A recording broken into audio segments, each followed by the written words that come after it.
Yeah, I have noticed that there is no window in there. But Yeah, I'm nobody signed. Oh, thanks. I get the day off from work. Yeah, just take all day to chill out.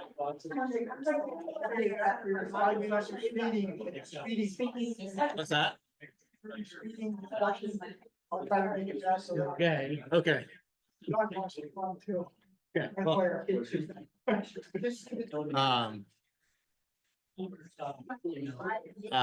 the plan is to take you up on your proposal, in addition to some other things, so I don't know that there'd be much to discuss, but you're welcome back to participate, that's,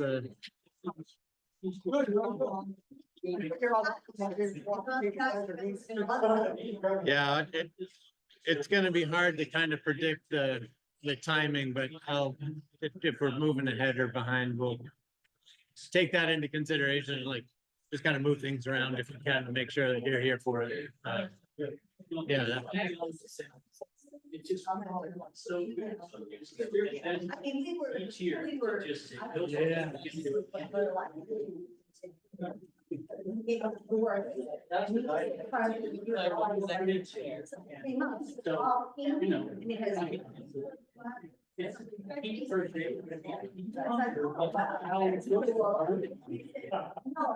it's not. I think the monitor. That's not the word.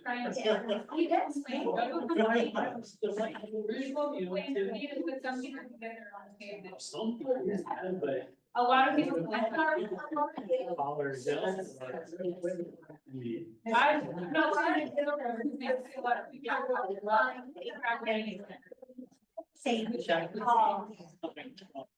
Anybody, any year. And some roads have 100, you know. I'm getting. Cars. Let's see, the road that's talking about is in the red. Oh, it's coming. I was surprised that my road, as I drove down here, I mean, it was great last Thursday. Right. Right. How can I help you? Now I guess I'll sit over here. I got some of them later, like 5 days. How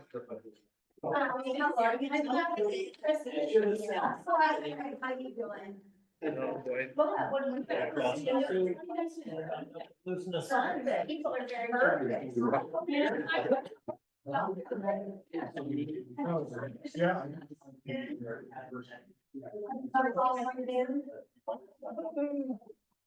Or maybe I misunderstood.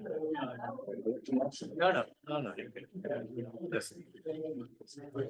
See, you don't have it now? I was at craft fair and I saw it. I love it.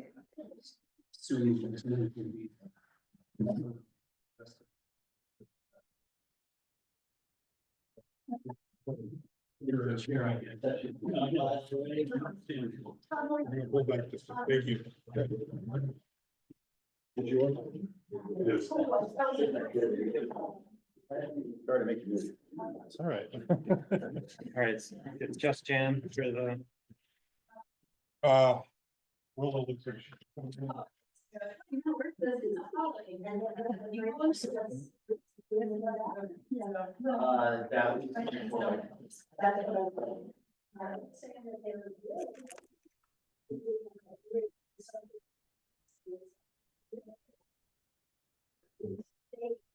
I had a box and I felt like this. They didn't turn. Okay. Yeah. Spot. I thought it's cute. I'll be okay. Yeah. As long as hypothermia doesn't set in. I'm Tried. I'm struggling. You know, it's radiant, so I don't know how fast it goes up. It might take a day. It likely will. Usually faster Can we adjourn till tomorrow?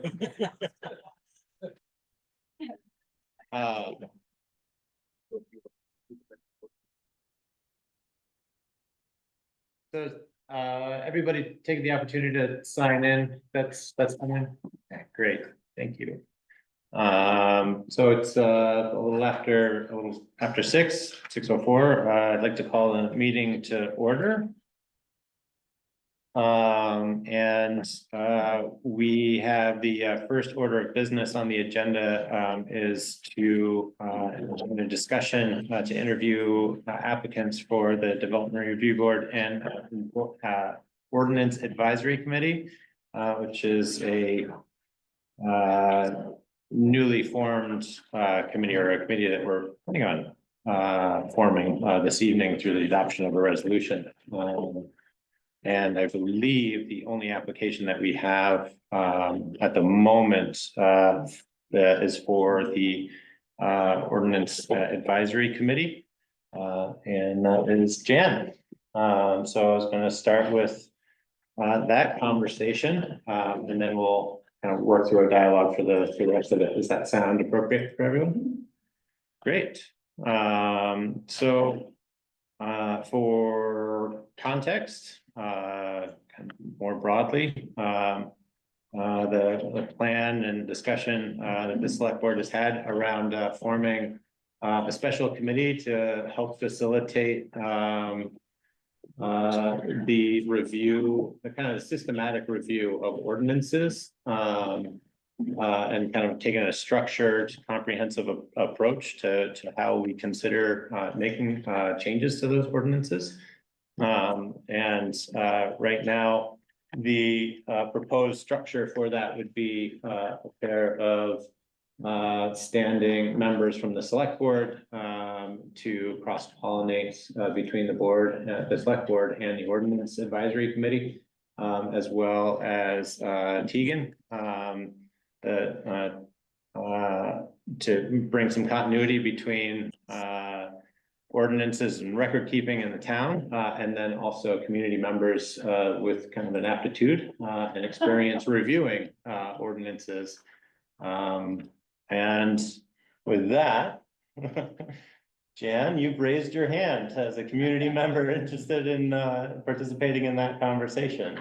So thank you. I'd like to open up the floor to any questions from the board. Jan's volunteering was pretty straightforward. She has a decorated history of serving in a number of roles for the town and dealing with and considering town regulations. Are there any questions for Jan?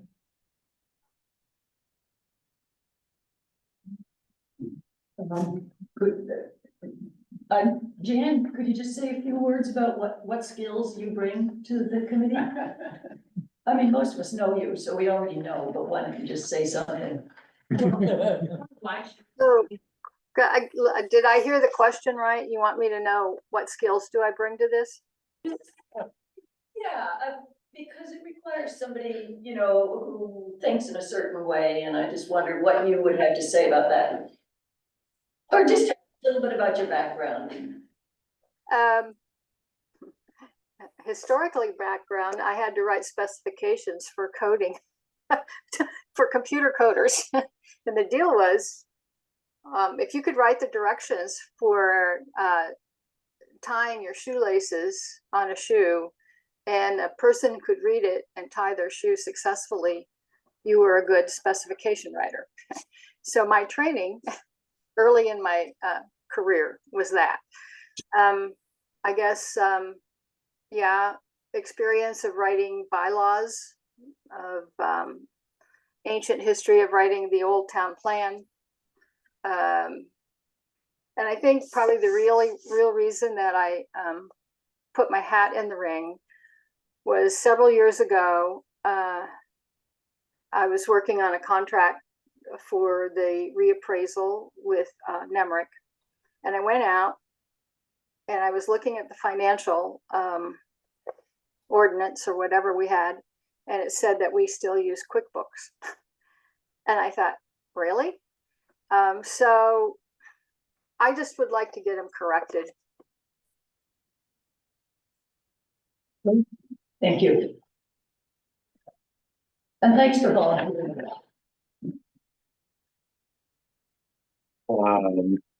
Well, Jen, I've had experience working with you and having conversations with you on a number of other committees, and I think the intention would be to have I think a committee of about 7, and you had expressed concern about not having a board that is, or yeah, a committee that is too large. But I'd like to also, I think, get this committee going as soon as possible. Did you have a thought about how many other community members would be appropriate to try to hold seats open for? Well, am I the only person that you actually put my hat in the ring? At the moment, yes. Okay, so therein, There are some others who have expressed an interest for sure. I can think of 2 others, I believe, but hadn't quite committed to raising a hand. okay. So we've been playing around with the idea of making this a 5-member committee. Right now, we'd be at 4, and that would leave another slot open for a member of the public. And we also follow open meeting law, so quorum, if you want That's consensus and everything. So you know, our 2 select board members are going to be on the team. That's how it's been discussed, yes. They So- are to be defined. So if you can get, if you really want 7, then you have to get 5 other members. Mhm. If you really want to get started, then maybe you have to start with 5 with the thing that will move to 7 as people get interested. I don't know. My only concern was sometimes reaching consensus with 7 people can be difficult. And it might be easier with 5, but that would be my only concern. Mhm. One of the other thoughts that has come up was to make the select board position standing positions that could change with obviously appropriate announcement relative to the ordinances that are being considered, so that if certain members of the select board had a particular interest, aptitude, or experience with a tranche of ordinances, that they could volunteer their time for that particular list of priorities. Is that a concept or structure that others are comfortable with? Like, trying to be sensitive to the scope of work that we all get ourselves involved in. But also giving everyone an opportunity to participate in conversations where they can apply themselves the most. So you're suggesting that the person that coming on certain issues would also be eligible to vote and would become part of the quorum requirement and everything, or could that person just participate? Well, so the way that the kind of charge for this group or this committee has been discussed and structured is that the priorities of what's being considered and taken up by the committee will come from the select board. And so I'm, I guess, foreseeing a fair amount of lead time on what the list of priorities or the list of ordinances that are being considered at any particular period of time will surface through the select board. So if there are particular select board members that feel passionate or have experience with a particular set of ordinances, that they'd be able to take over that seat. We would be able to move in and out relative to scope of work that we may have volunteered ourselves to do on the select board. So Jared, would you then say that it's a revolving membership from the select board based on the interest, and that's fine. I think that it is helpful, and it doesn't put any one select board member on having to do everything, all of them. makes sense to me, if you can have it be revolving as needed. Yeah, that's what I was trying to articulate, and so we can call it revolving or standing, or what, however we want to describe that. Is there appeal, kind of consensus around the rest of this select board on that? That sounds good. Okay. Well. Do we have, other questions? Yeah, I'm just thinking this through as we're here. The only question that comes up is that sort of eliminates the possibility of the committee working on multiple ordinances at the same time, which might be better efficiency wise for there to be sort of multiple tasks happening at once, but maybe we wouldn't want that to happen anyway. I mean, I think, again, from my perspective, because the priorities are gonna be dictated, by the select board themselves, like itself. If you're looking at a particular, tranche of ordinances, it's because they're interrelated in one particular way by subject matter or otherwise, so. Yeah, so I don't think that would be too much of an issue. If you're taking up a number of them, you would be engaged for that particular set of items, and then relative to the next kind of collection of ordinances.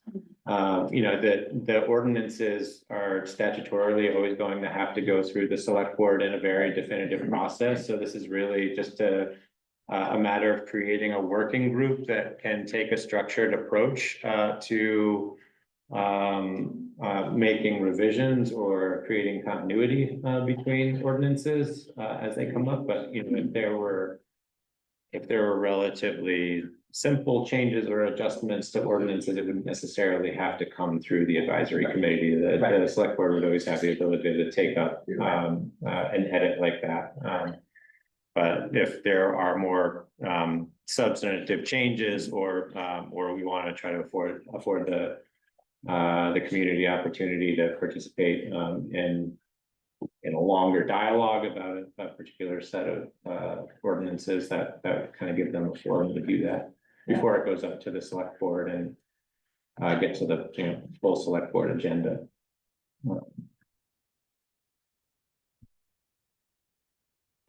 So with that, there was a draft resolution which Tegan had prepared as recommended by VLTC as a best practice for forming a committee, and the resolution defines the committee and its roles. So that had been posted to the folder and has not been changed substantively since the last one, but we wanted to give everybody the opportunity to have a look at that. Has everyone had the chance to review that? It was under the admin items. So, one thing I'm wondering is if we could take out the part about where we specify the numbers, and there were some other things. The dates and things, and just leave it open for the committee to be more fluid. So establish the committee and let the committee decide. Yeah, I can't find. I think we need to have an effective date. Or Yeah. maybe say consist of no fewer than 5 and no more than 7, Something like that. something like, yeah. Mm-hmm. Yeah, I don't know about alternates. That was just sort of boilerplate language. I didn't know what you all wanted to do with it, if you wanted to include it, if you wanted to not include it. It was just some recommended. So we can say there's established in the town of Calais effective today's date. An ordinance advisory committee which shall consist of at least 5 and no more than 7 members. Ooh, you're changing it. Mhm. Yikes. I don't think the select board has to say if there's gonna be alternates or not, maybe the committee can. What do you think? Yeah, I'd just take that out. Just for the purpose, members for the purpose. Alternate members for an advisory committee, do. No, I actually don't think you want them. Yeah, You want the same people talking about it. I think so. Unless we had two primary select board members on the committee, which rest of the select board were alternate as a mechanism for having that revolving door. Does it say, this resolution doesn't say That they're permanent members. that there are, who the members are, like that there are two select board members. Do we have to say that in the No, I guess we resolution? don't. No, can't we Right. just say that once we appoint the committee? Yeah. That's right, so. Yeah. Yes, Barbara. Since we're at least two people short of a committee of five and you're wanting to go in and set it up, maybe you don't want to have a minimum of five. Because if you don't have five, does that mean it's a non-functioning group? So maybe you want to say a window of 3 to 7 with an ideal of hitting 5. We're only one short of 5 if we have accepted the into the committee, correct? I would make it 4, Mhm. if we have two select board members. Yeah. Exactly. I mean, I'm fine with calling it at least 3 and no more than 7. Yeah, Fine with that. then we could at least get started. Yeah. Yeah, it doesn't really change the obligation for quorum, just. Yeah. And we want to leave, I mean, we can modify this at any point if we need to get more specific. Is everybody comfortable with that as it's currently modified? Yep. Do we want to take out at least on a monthly basis? Only because there may be times a year from now when we don't have any ordinances they're working on. Yeah, I would suggest there's that.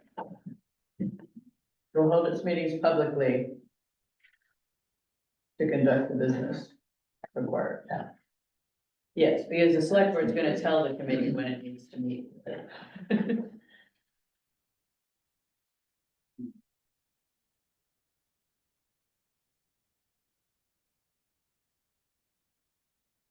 What will the effective date be when we vote to, Mhm. on the resolution? Okay. Yep, so if we can adopt the resolution tonight, I would then propose that we entertain a motion for putting the first slate of candidates on there. Do you need a motion first to adopt a resolution? I think you do. I think that would be Okay, I move that appropriate. We adopt a resolution as currently written with today as the effective That's date. currently revised, As right? currently, well. As revised tonight. Okay, with today as the effective date. Second. Okay, all those in favor? Aye. Aye. Great, thank you, everyone, and thank you, Tegan, for the resolution. And then I would make the motion to nominate or appoint Jan Olson to the board as a community member who's expressed an interest in joining, and also Tegan, as well as Bill and Christie. Hey, I'll second that motion. Bill, did you hear that? There's a railroad going through here. All right, how about just Tegan and Jan, and then we can have a we'll- conversation. Yes, Okay. I tried. you did. I'll I accept saw that friendly amendment. I think Jan has a hand. Jan, did you have a hand up? Yeah, I did. I guess the question would be eventually who's gonna head the committee and call the meetings? Is it gonna be one of the select board or Tegan? That would be up for the committee. I don't think that the select board needs to, be involved in dictating, how the committee organizes itself.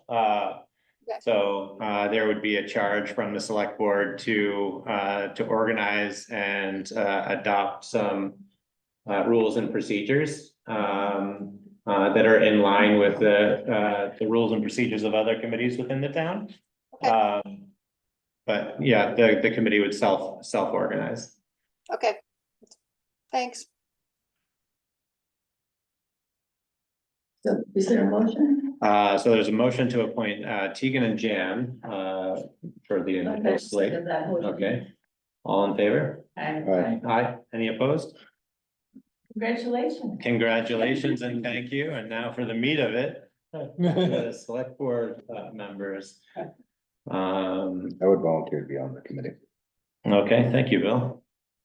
I haven't been able to track down the list that we put out of prioritized Oh, ordinances, it's but there, it's the Curtis Pond. I would definitely be interested in at least some of the two Curtis Pond ones. And I think there was one other on the list that I had. Dog ordinance, use of town highway right of way ordinance, those were the. So the use of town right of way and road road related ordinances were going to be in the second tranche. So there had been some and because they're a little bit meatier, but there had been some outstanding requests from the community to take a look at the Curtis Pond related ordinances. So we were, and the dog ordinance, so we were kind of hoping that would be a warm-up lap, so to speak, for the committee, and hopefully we'd be able to work through those in relatively short order. And then the roads would quickly follow after that. Be willing to at least launch off on it. On the Curtis Pond. And probably into roads and, yeah. Unless somebody else is bumping at the bit. All are welcome to attend. Right, I don't have a preference if I'm on it, but I would probably attend and participate at least the first part. So I have an open meetings law question. So if this is an open meeting law requirement, if there, let's just say it was Bill and Christie who were the appointed select board members. If a third select board member, such as Jamie or Ann or Jordan, wanted to attend, would it have, and there's 3 select board members, would it have to be warned as a select board meeting? Or can they just attend as a community member at an open meeting? They would have to be attending as a community member. But, and so they attended as a community member, it doesn't have to be warned as a select board meeting because you've got 3 members there. Right, as long as we're not directly making decisions on behalf of the select board. Like 3 of us could attend Anything, anything of, you know. okay. planning commission. Board of Civil Authority. Right, Yeah. right. But As long it's as- a good clarifying question, Yeah. I can run that by the town's attorney just to make sure, but we've raised that question if multiple select board members attended other committee meetings, and really it's relative to conducting the work of the select board. So as long as work or business of the select board isn't discussed, this is an interesting one because it's ordinances and it would be future business of the select board. So we may need to be a little more careful about that, but but it is intended to be a public forum, so and they're not gonna be, they can't pass ordinances. That all has to be driven through the select board. So my guess is that that's probably where we're going to see a path through that. But in relation to Barbara's question, I thought at one time, there had to be care if you was going to be an email, and if there were 3, if you have 5 select board members and 3 people are having a conversation on an email, wasn't that considered public? Yes. If we're discussing select board business. Yeah, I mean, that would be true for any committee, discussing the businesses of the committees. So that, Mhm. I don't know that that changes much. It's You would just, have- it's a hairy question. It's a valid question, though. It is, for sure. Yes, So are you gonna talk to the attorney then? I will. Yeah, Yeah, that's my recommendation, because I know when I was on the select board, they said even if you're at a party and you know, Yeah. 4 members of the select board are gonna be there, you just can't do that. You don't know what they're gonna talk about. You don't intend to talk about the business of the town, so that's Even my the appearance. recommendation. Yeah. It's- yeah, and it's really an appearance thing, you know, so legally, that's, So it's not prohibited, but it's an Yeah. appearance issue. maybe the Yeah. committee should have a single select board member and a rotating select board seat, so there's 2 people total. Sure. not 3. That makes sense. So Bill, you'll be the sitting one, I guess. and Jamie, you're gonna be the first rotating one, is Okay. that right?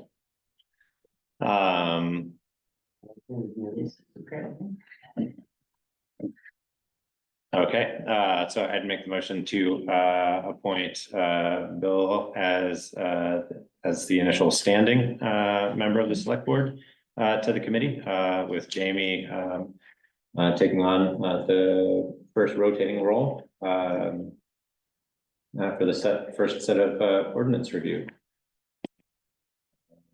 Can I get a second to that motion? Second. Any questions? Further questions? All in favor? Aye. Aye. Any opposed? Great. That is the ordinance committee.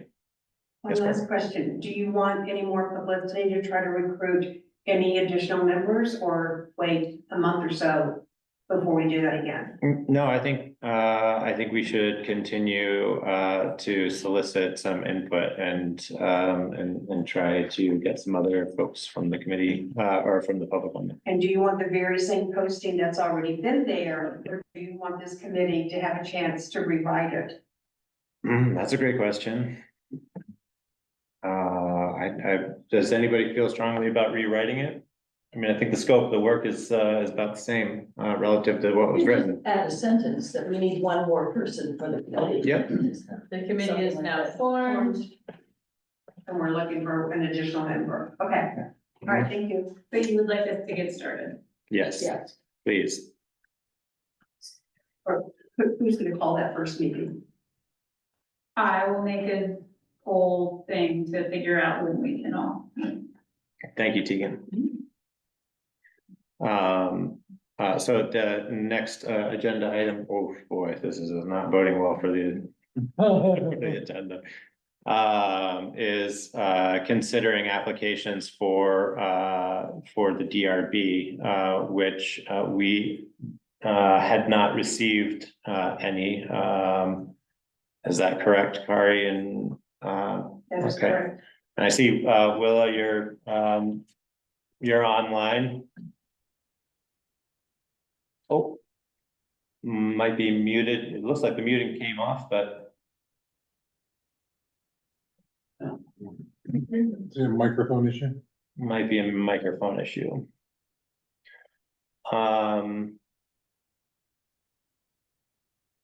Well, so I don't think, well, certainly not being able to hear Willa would be, wouldn't be appropriate to have any kind of further discussion about the DRB. It would be good to continue to solicit folks for the DRB. And we'll try to give that another go. And if we still struggle to get volunteers, we'll schedule a time to connect with Willa about how to proceed, and then how to make arrangements for the trainings and some of the other things that that we discussed doing for the existing DRB members. Sorry about the technical difficulty there, Willa. But thanks for hanging in there. All right, thanks. So moving through the agenda to the administrative actions. At this point, I'll take any requests for additions or changes to the agenda. Any? Nope. All right. So then there's the approving of the minutes from September 23rd and October 7th. Can I entertain a motion to accept those two sets of minutes?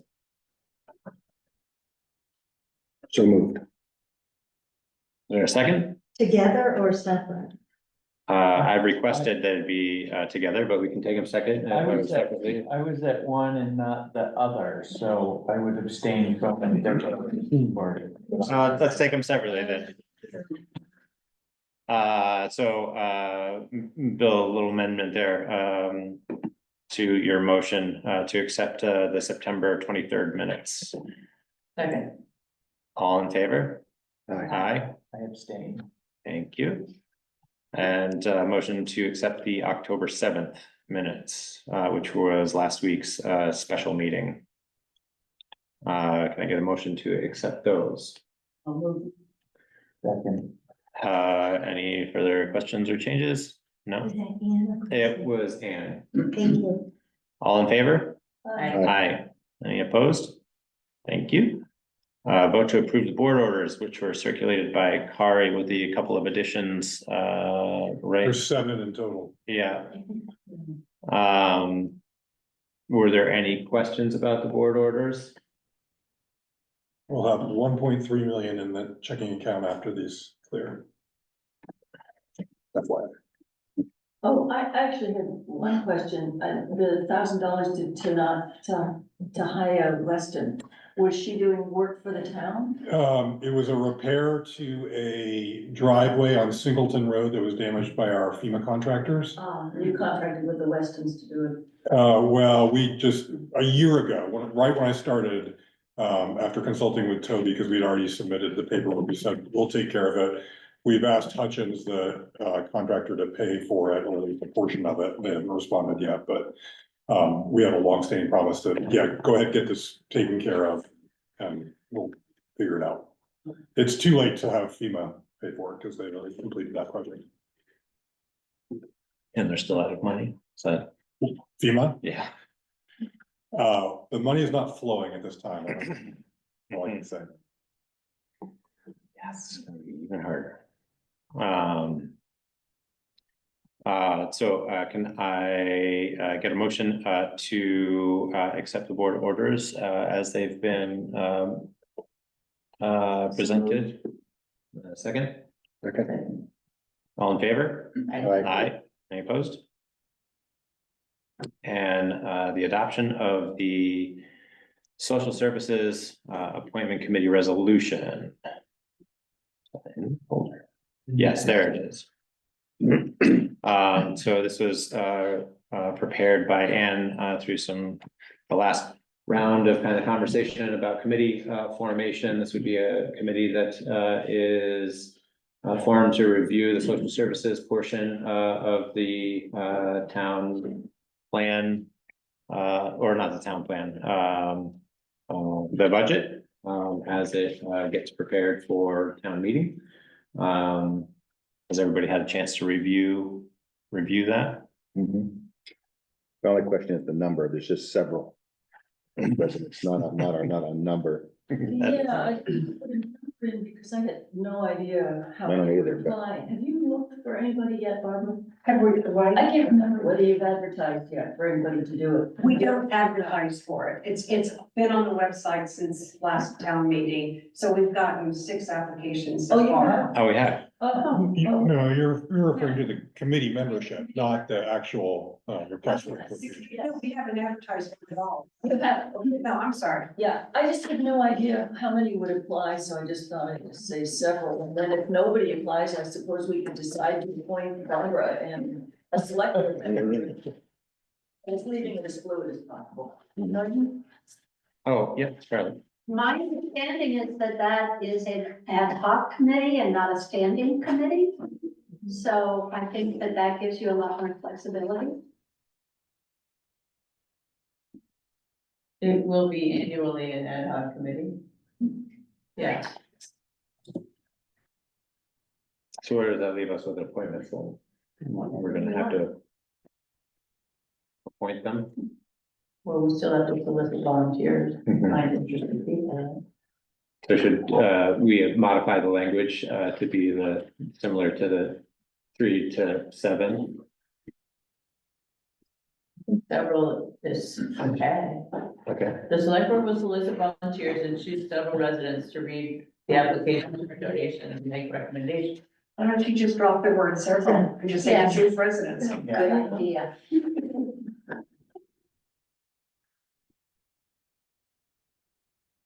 Qualified. No. Okay, so where's that, who else is in there with me? Everyone, great. I think first result. Just take out several on the first line.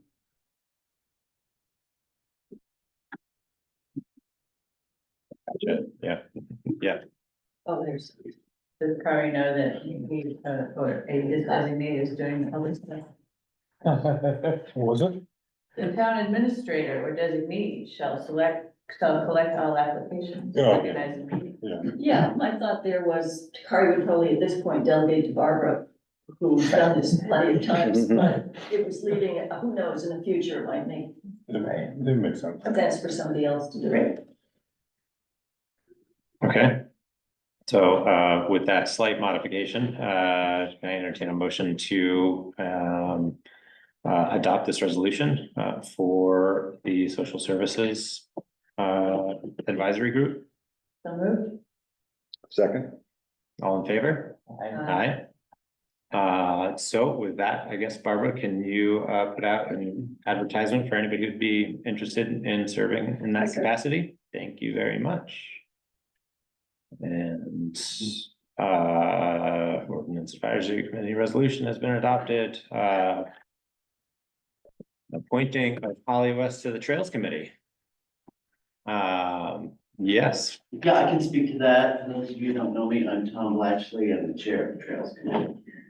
And we've been one member shy for a few months now, and we have a candidate, Holly Weiss. And I've met with her, and I think she'd be a great addition to the committee. We haven't had a formal meeting to introduce her to the committee members, but there's no requirement that that happens. I have talked to them individually, and not everyone, but there's no objections. And I think she'd be a great addition. For one thing, she's a woman, and we're very male dominated on the committee right now. And she also is from the eastern part of town, which is really helpful because almost everyone is from the western part of town. So that would it'd be nice to have some geographic diversity, if you will. And I think, just from talking to her, she has a lot of enthusiasm and energy, and I think she bring a lot to the committee. So I would recommend her appointment. great. Thank you. Holly, would you like to add anything or? No, but, and it would just be an opportunity to help participate and be a part of the community. And I have 4 young children, so I'm hoping it can help bring them into the community fold as well, something they can participate in. So that's really all I have to add. Great, thank you. Are there any other questions for Holly? No, I entertain a motion to appoint Holly to the Trails Committee. For the, I guess, the vacant seat. Is there a term on that particular seat, Barbara? I didn't think so. Oh, I can answer that question in just one moment. All right, Tom, do you know? Yeah, I think it's, geez, 3-year term or 2-year term? One or the other. 7 or 8 year term. That's not a big deal. Like that. Let me type it away. I don't think that's- She's got 4 kids. Calais Trails Committee and the Supreme Court of the United States. Same operator. 2027. Okay, thank you. So to the vacancy, serving through 2027. You willing to do that, Holly? Yes. Okay, so. A second. Great, thank you. All in favor? Aye. Any opposed? Thank you very much and congratulations. Thanks, Holly. Thank you, Holly. The lifetime appointment. Excuse me, I was busy. Who made the motion? Anne made the motion Thank you. and Jamie seconded Thank you. and unanimous approval.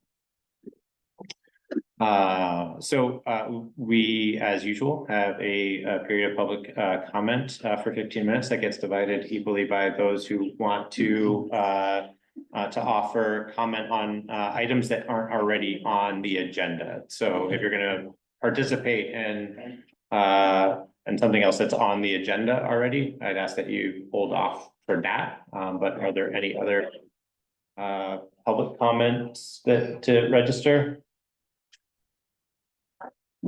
Chris is the only one, so technically you've got 15 minutes, Chris, but if I could politely ask to take into consideration that we're running pretty behind schedule. Otherwise, the floor is yours. No worries. I just wanted to give a shout out to Kari for posting a road update on front page forum. Really appreciated that. I know we had talked about it a few weeks ago and it happened and I'm looking forward to more. So that's all. Great. Thank you, Chris. Yeah. I raised my hand. Yep. Oh, sorry, That's Barbara. okay. I have two things. One on behalf of Dot Helling, Mhm. or actually two things on behalf of Dot Helling, unless Chris wants to address them, and one for myself. So one, Dot Helling wants to thank the road crew for addressing the Martin Road. She thinks that the repairs could still use some fill along the edges and some kind of parking signage. It's still a close encounter when someone's not paying attention and or speeding and resting, and plus it remains a narrow spot. She Okay. did want to acknowledge the road crew work on Martin Road.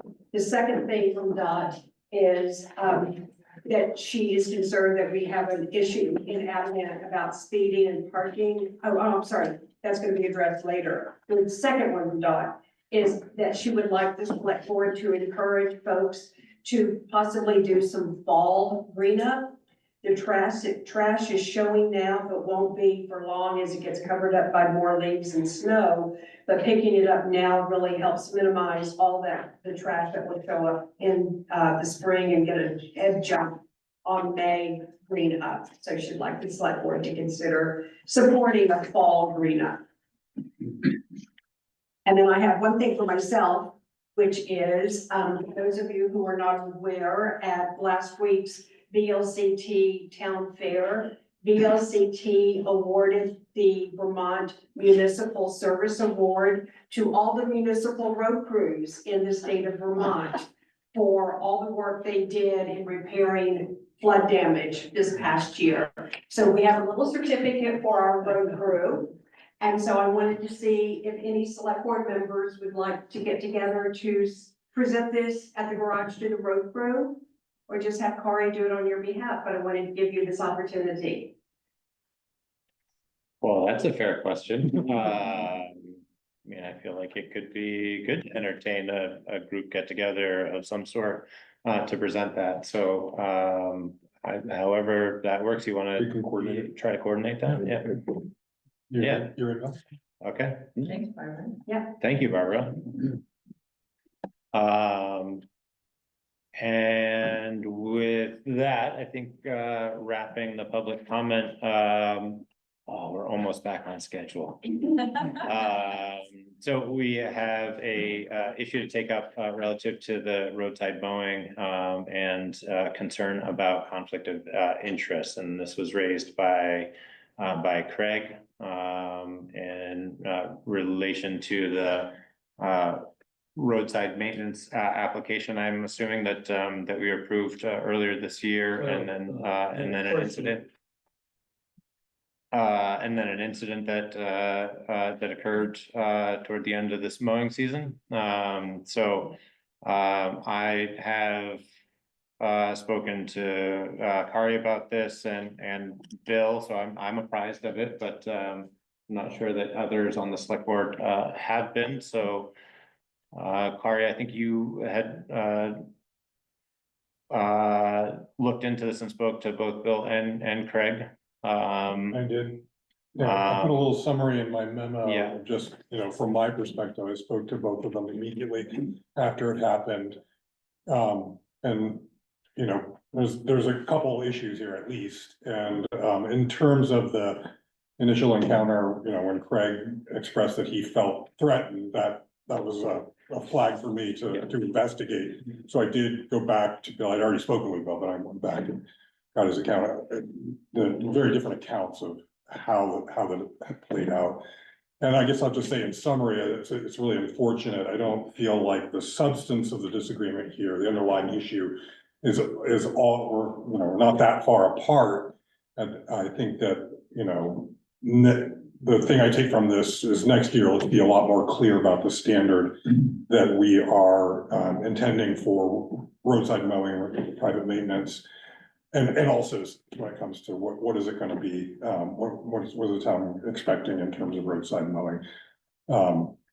But obviously there's a couple issues I think we should.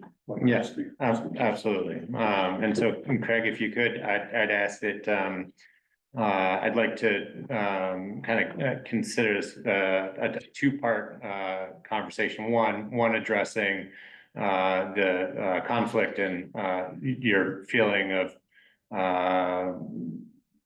being threatened or just conduct that wasn't appropriate, and speaking to that. But then if you'd like to speak to the conflict of interest element, it'd be helpful to, I think, take those under separate consideration, or just try to separate those two things, because I think it's important to note that everybody in the community should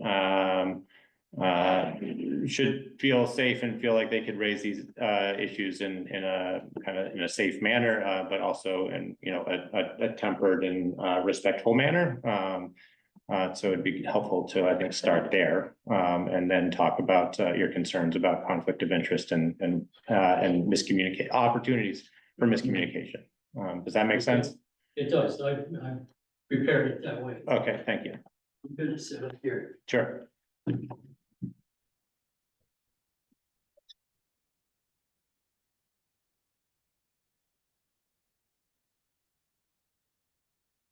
So do I understand that the other three of you have not been apprised of this prior to tonight? We have, Yeah. there was a, Okay, yeah. okay.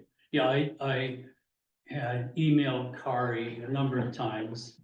He asked if I wanted those to be shared with you all. And I said, yeah, I think so. And he said, okay, that's good, because I just want to understand what the baseline is.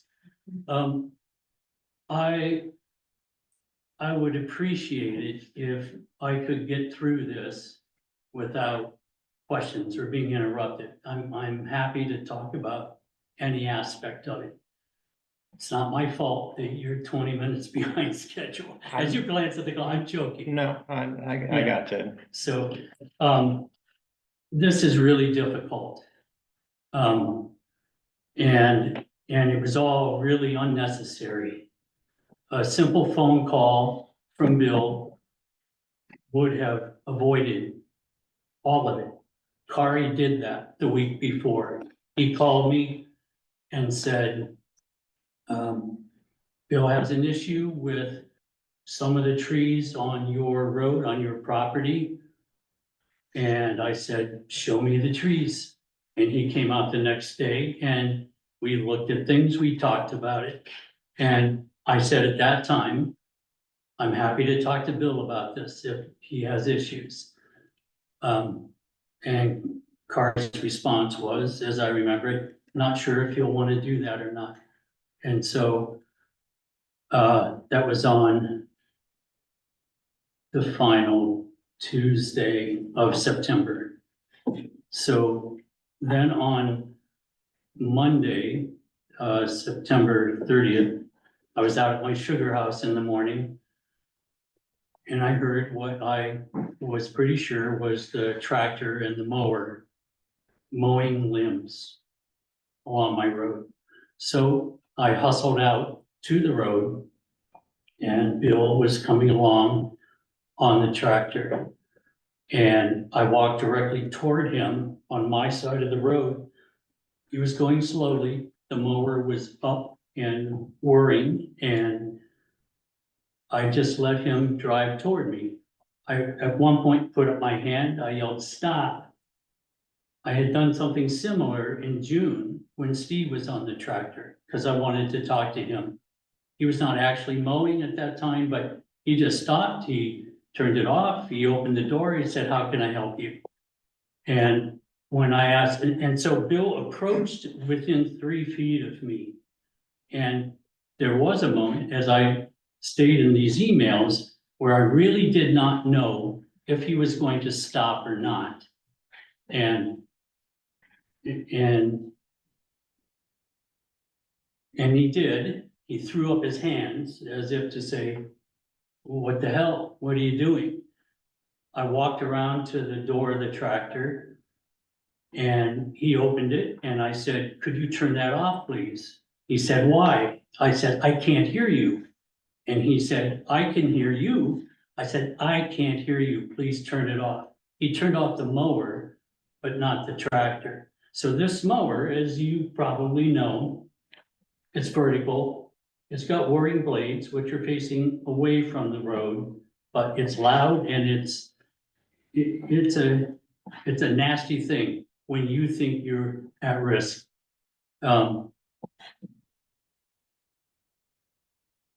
So that's the setting, what precipitated all this. And I'll just say that I really don't need this. I don't need the stress. And for days, I couldn't stop thinking about that moment where I really didn't know if he was gonna stop or not. And I described that to Kari, and he said, "It really should never have gotten to the point where you felt fear for your safety." And that's my main point too. His actions were dangerous, they were disrespectful, and according to an attorney I spoke with, could be considered a case of simple assault under Vermont state law, Title 13, Chapter 19, Subchapter 4A. A person is guilty of simple assault if he or she, 3, attempts by physical menace to put another in fear of imminent serious bodily injury. That's what I felt.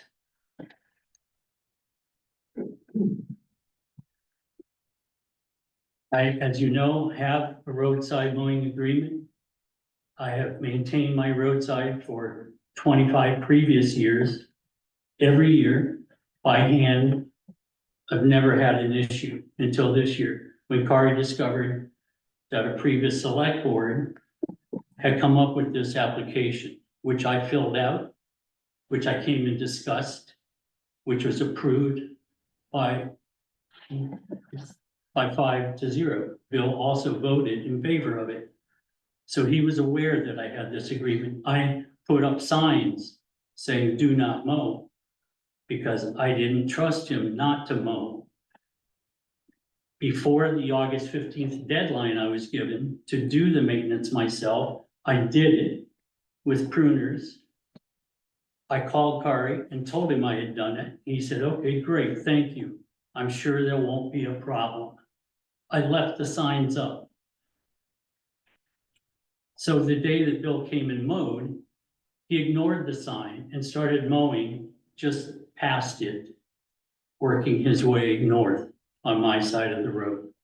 So from the Old West Church, he had mowed at Ray-Bans, he came around and then just started mowing. And so I have an 11-minute conversation with Bill recorded on my iPhone, where I am doing most of the talking, frankly, and asking him, where is the cooperation here? Why could you not call me and say, hey, Craig, you know, I drove by, I saw some trees that I think are a problem. Can I come over and show you what I'm talking about? That never happened. Bill brought up being concerned about the UPS trucks. I said, I don't care about UPS. His response was, well, you only care about yourself? I said, it's not your job or mine to worry about UPS. I asked Kari, has UPS called the town? Have they talked to the road commissioner saying there's a problem? No, that has not happened. Basically, it's my view that Bill is going to do whatever he wants to do. And it's a concern, not just of mine, but of other landowners and other people who filled out these applications. There are no line of sight issues on my stretch of the road. The road crew has never had a problem plowing my road. Can I ask a question? Yes. So you've expressed that there are other members of the community that share this concern, specific others who have also been granted the ability to perform roadside maintenance. I'm not aware of that. Or do you have specific information or testimony from others who have expressed that concern to you? Other people have expressed that concern to me directly as recently as today. And they, I haven't looked at everybody that's here, but they were not choosing to come and be in this role. But I know at least 3 others who've expressed similar worries. I'll call them. 3 other individuals or applicants? Because we only issued 3 of those Right. applications in So, total this year. 2 other applicants that I know of, and 1 other person who had interaction with Bill around mowing their roadside, Okay. but they were not an applicant. As I stated in my application, I do not want chervil spread onto my property. I'm just trying to highlight some of these things. Bill has had a total lack of respect for me as a landowner and a taxpayer. He and all of you work for us as residents, as taxpayers. And he doesn't seem to understand this.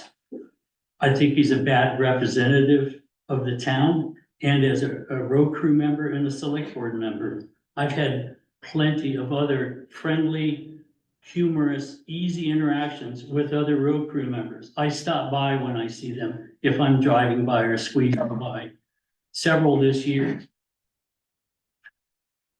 So Bill is mowing the roadsides in a much more aggressive way than people have been used to. And I've heard that from these other people. The rest of this has to do with conflict of interest.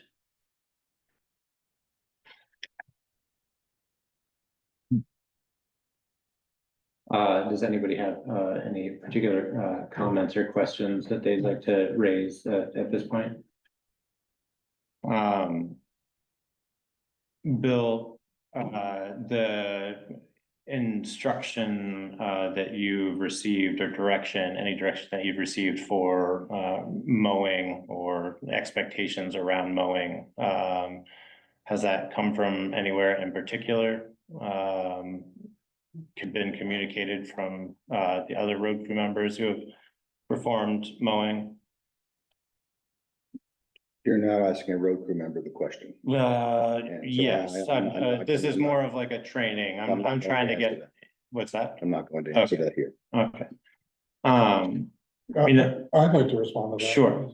So, at some point early in Bill's roadside mowing career, or we're discussing, what the approach he should take is. And he described that he was prioritizing, well, he's gonna do every road in town, the 4 foot width of the mower. And then go back and get, back to 8 feet. Knowing that they wouldn't be able to get to every road. But he was gonna prioritize the busier roads and the ones with line of sight issues. And then also going up 8 to 10 feet. I remember specifically talking about trucks and UPS trucks. And we discussed that and I said, good, that sounds appropriate. I recognize that is more aggressive than maybe what was done last year or previous years. I don't know. There's nothing in writing that I have found. And that, that speaks to my point about we should be more clear about what the expectations are in the future years. Yeah, I think that's a fair assessment. I think, first and foremost, I think that there's the feeling of disrespect and that the situation didn't follow an appropriate course of reasonable outreach before any action was taken. And for that, I think frankly, you're owed an apology, Craig. I haven't heard one yet from you. Right. Well, and so I would invite one from Bill. I know he's expressed that to both Kari and I've heard that from Bill. I don't think Bill is an unreasonable individual. I think that these types of conversations put people in really difficult position, particularly when you come in talking about contacting a lawyer and feeling threatened and quoting statute about what simple assault is defined as. Yeah, I think that really ratchets up the tenor of the discourse and makes it difficult for people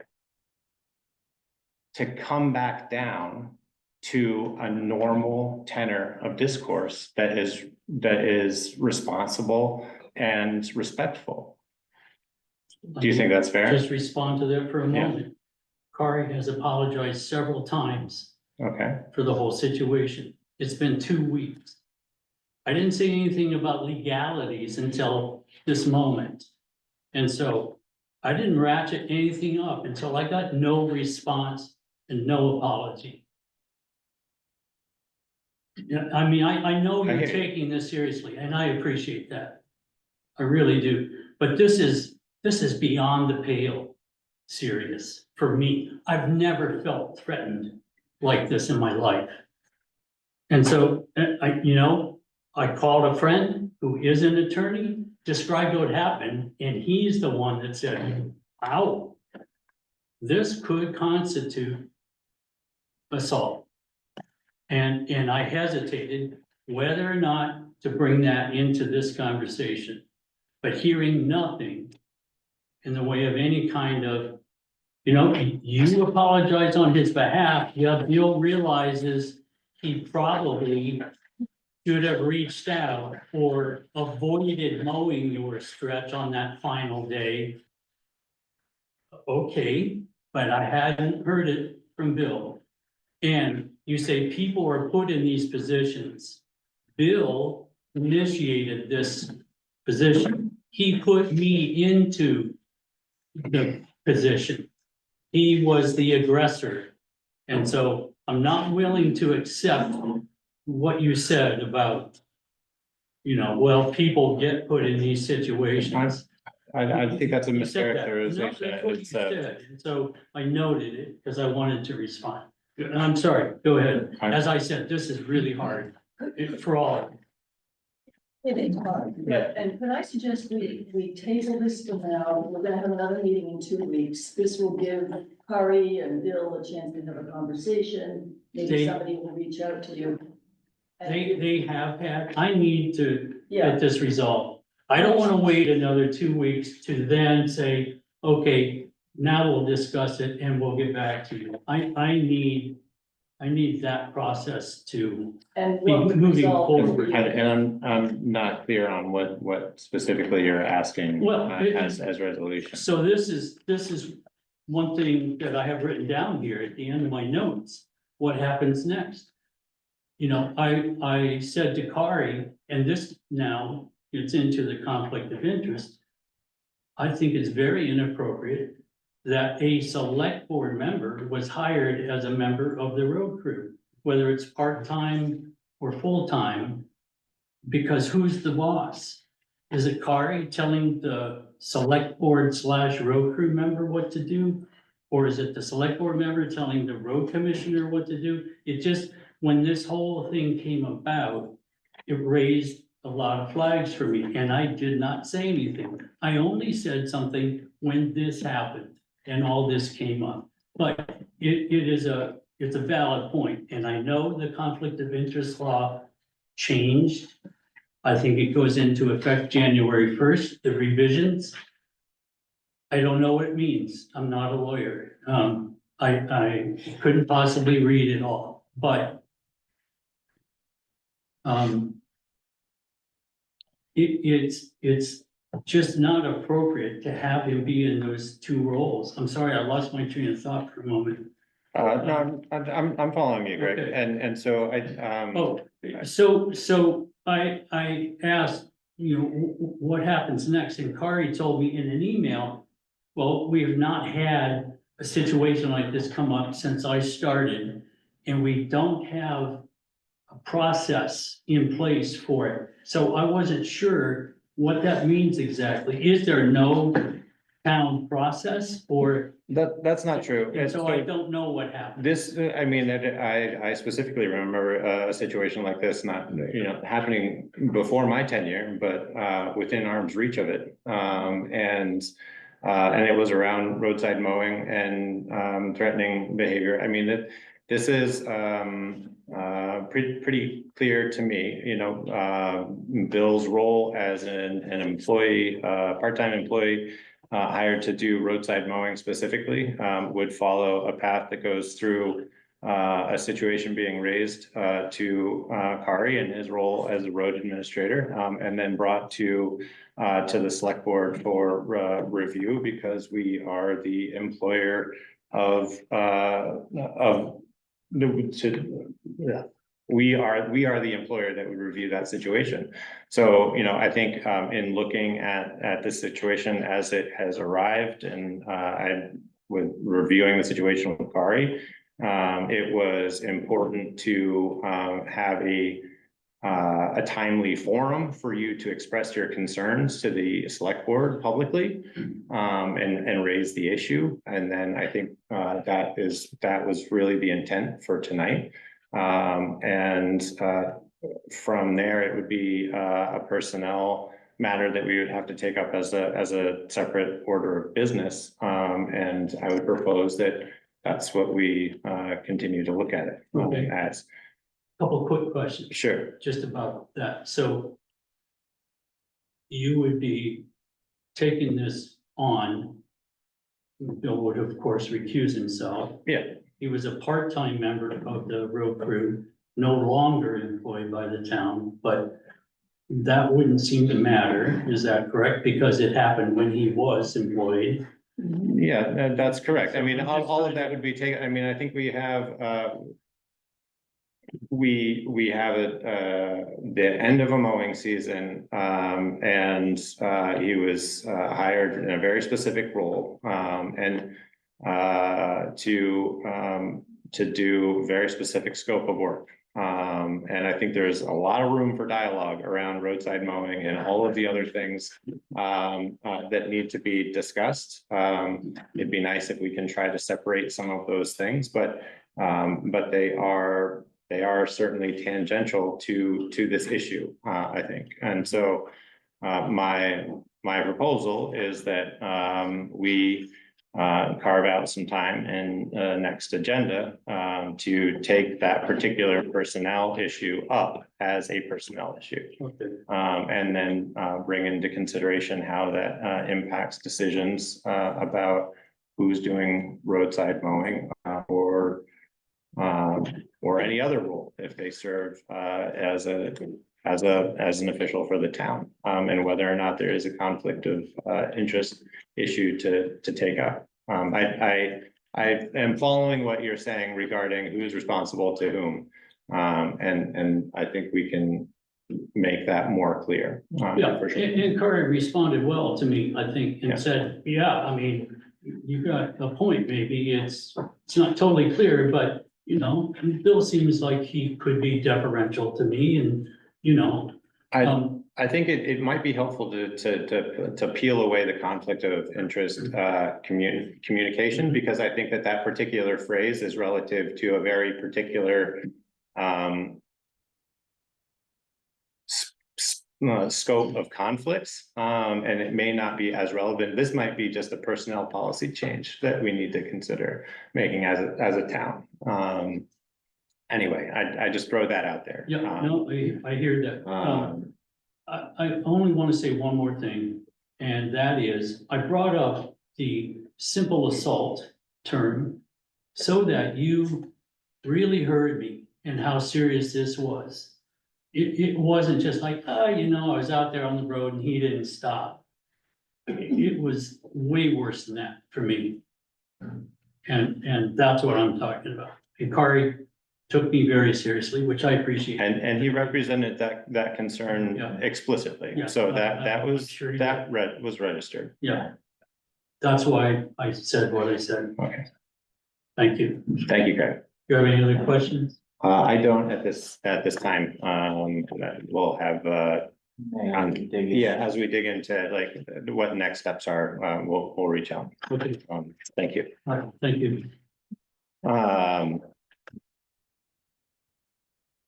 Next on the agenda, and sorry, we're running behind, but we have the East Montpelier Fire Department. Can you guys you can stand over there if you want, or sit over there if you want to project. You're welcome to take a seat up here. But it's a pretty straightforward topic. Okay, thank you. Welcome, Albert. Thank you.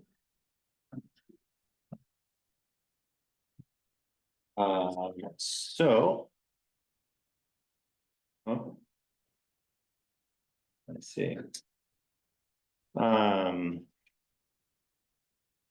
Sorry, I got distracted. I'm not good at multitasking. I was never good at that in school. Oh, boy, please don't.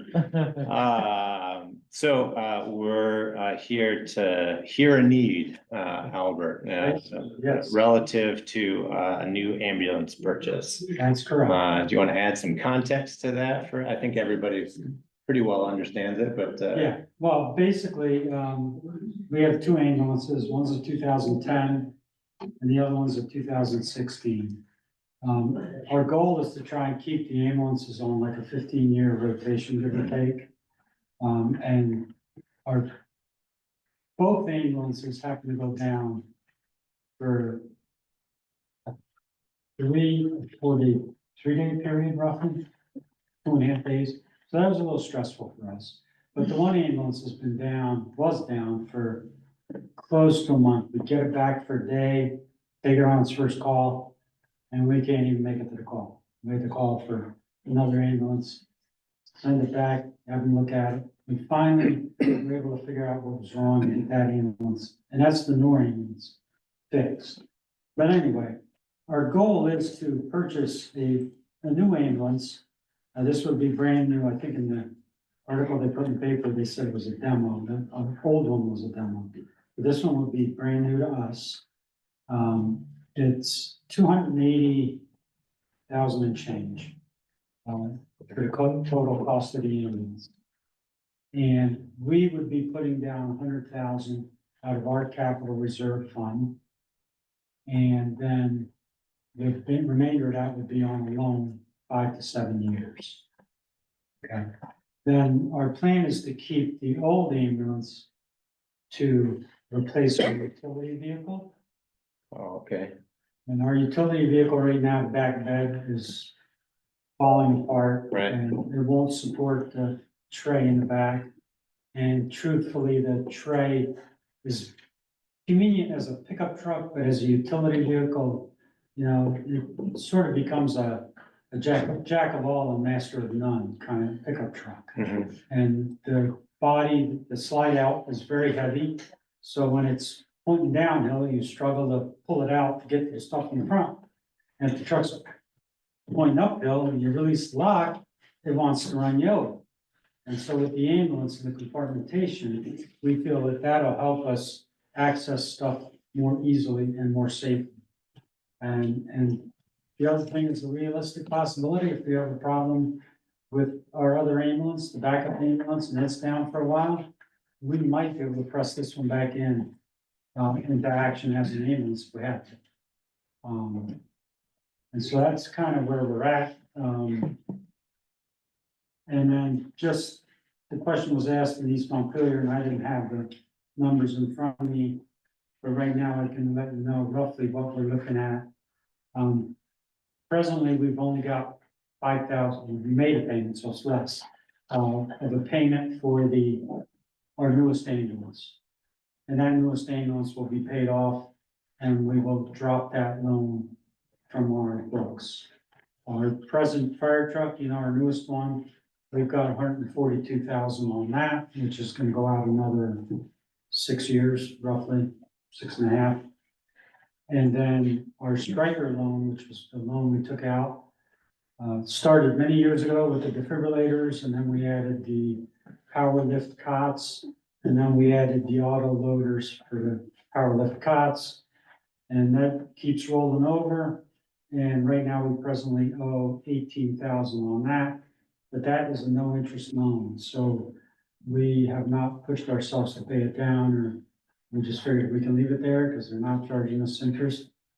And that's got, I think, 8 or 9 years left on it. Roughly how many years are left on that striker loan?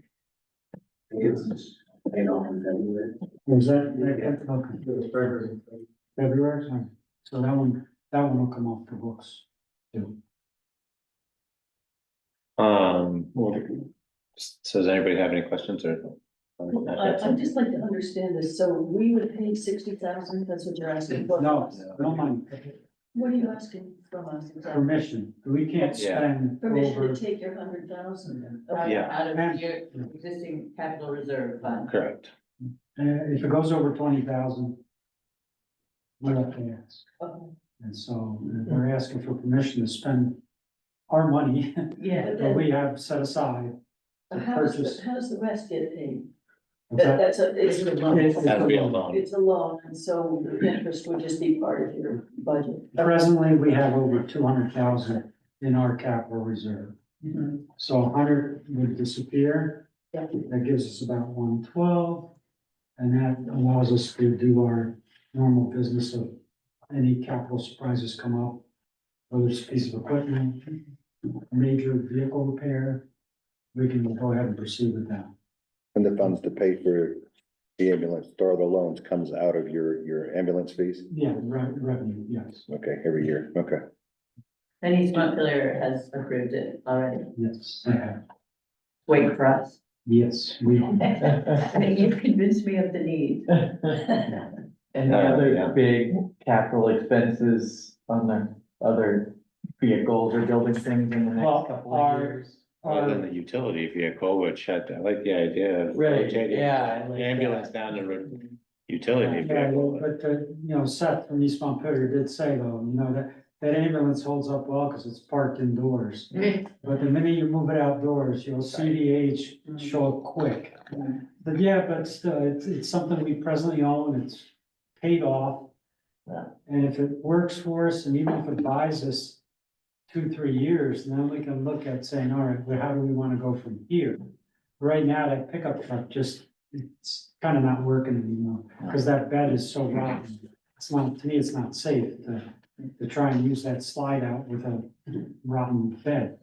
I don't think the truck's worth putting a new bed on it, truthfully, in my mind at this point. And I assume the sort of cost benefit analysis of new versus used sways pretty heavily this way. We've pretty much, with the exception of the most recent truck purchase, most all our purchases have been used. And we feel like we did good with that ambulance that we're looking to replace, because we got it from, Williston. And it was used, 25,000. But now we feel like it's breaking down more and more and having different issues more and more. It's pushing 15 years old. And we feel like we don't want to go down that rabbit hole of always being out of service and always having repairs with that. And when will you be able to take delivery on the new one? There's actually, the company we bought it from is out of Syracuse, New York, and that's all they do is ambulances. That's where Berry Town gets their ambulances through. And they have a few coming in, and we asked them to hold one contingent on getting a yes from you folks. We're hoping to see it within a month if we get to go ahead. And that's fully fitted, ready for service? It includes the transferring the auto load cot and that kind of stuff. The only thing would be a question mark would be the radio.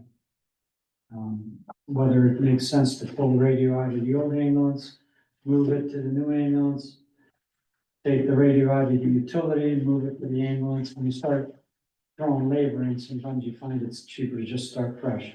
And that would be the only other option. The only other bigger ticket item as an accessory would be a radio to put in the new ambulance. And who would own the ambulance? Who would actually own the ambulance? Would that be owned by the towns or by? We own them as long as we're in business, Right. but by default, it all reverts back to you.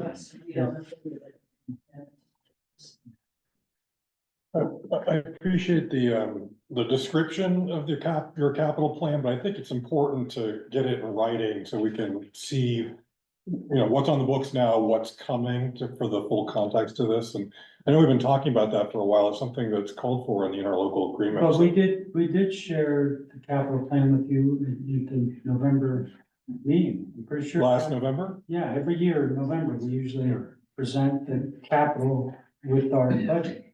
But a 5 year? Yeah, I don't recall seeing that. But I can send it to you if you want. yeah, that'd be great. What is the year of the chassis of this ambulance that you're buying? With- The year of the chassis, It will be a 2024. okay.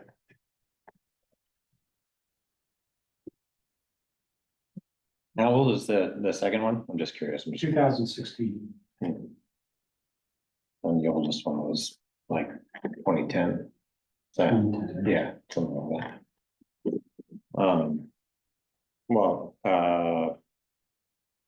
Maybe with 100K left in the capital reserve for other expenditures, I think it's a significant purchase, but obviously it's in the budget. And you guys have a plan for making use of the old one.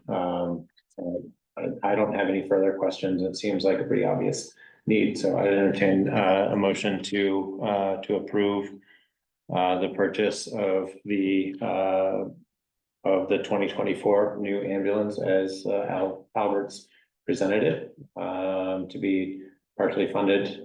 It's $100,000, I guess, out of the capital reserve budget, and then the balance being financed by the fire department. So moved. Any further questions? All in favor? Aye. Aye. Any opposed? No? Thank you. All right, thank you. Happy shopping. Thanks. There's not a lot of shopping. No, it doesn't sound like it. Doesn't also sound happy either. It's, no. Most of the places we reached out for, well, even if you want one, give it about 3 years and we might get it for you. Yeah, So we were lucky to. So I have the same conversation when it comes up with our town purchases and equipment, like our state struggles with critical mass. And we're often going out of state and purchasing things from dealers who specialize in these things, but we're buying onesies and twosies and threesies. Is there any effort or anything like that to kind of coordinate purchases with other departments that might be on similar purchasing cycles to see if there's like some sort of discount that can be coordinated? Is that? I think we're looking more towards trying to see if we can't utilize the state. Yeah. But for some of that stuff, it becomes more specialized in the sense of saying, like the ambulance Berry City buys is not the same kind of ambulance that Berry Town buys, which is really not quite the same. And we're kind of like a mix maybe Yeah. between what Berry City's getting and what Berry Town's getting. And we're kind of in the middle. And so they become unique in the sense of how you spec out that piece of equipment Sure. to each town. And so I think it, most places don't get just a boilerplate ambulance. They kind of spec it based on, they like the seat to be here with the compartmentation with drawers they use here versus, and we're kind of saying basically, we're gonna take what you give us, but we want at least a big box, certain size box, certain things, four-wheel drive, some places won't get four-wheel drive, don't need four-wheel. Sure. Well, we want four-wheel drive, need that. And things like that. That's one reason why our ambulance is also a little more like Berry Town. If you Yeah. See, you read the newspaper, oh, well, how come Berry Town's getting their ambulance for 169? Well, they don't get four-wheel drive anymore. They get the smallest possible ambulance they can get, But then they replace them every 3 or 4 years too, I think. So they can't afford to spend that kind of money and then replace it 3 or 4 years. We're trying to get it 15 years out of ours. Right. That's our goal. Well, thanks, Albert. Yeah, all right. Appreciate the time and Thank keep you. us posted. And I'll send you the most recent, so you have it. That'd be great. Yeah. Thank you. Thanks, guys. Thank you, Albert. You're welcome.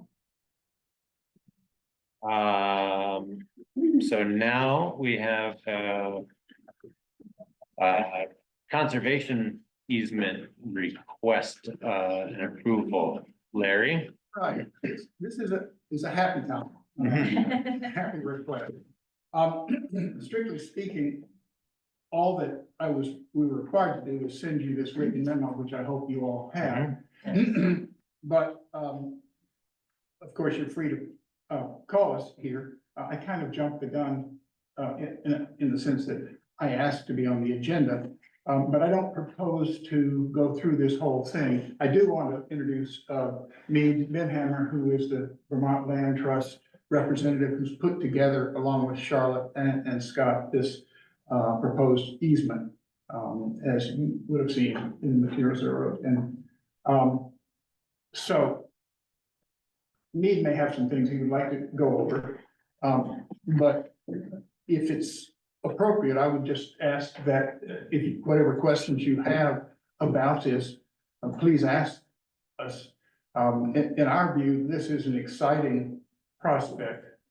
The Conservation Fund has been used 11 times over the course of its almost 30-year existence. And I'm not personally familiar with the details of all of those other tracks that have been involved. I have general knowledge about them.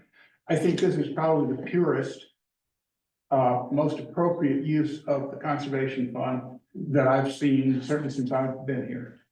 But with that, I'll turn it over to me, who has some things he'd like to say. Yeah, so glad to be in front of you this evening. I'm Mead Benhammer, Central Vermont Project Director for Vermont Land Trust. Have had the immense pleasure of working with Charlotte and Scott over the last year, getting to know their property, which, like Larry has mentioned, just has tremendous ecological values. It protects an important tributary to Pekin Brook with these amazing wetlands that contribute to flood resilience and also create important ecological habitat.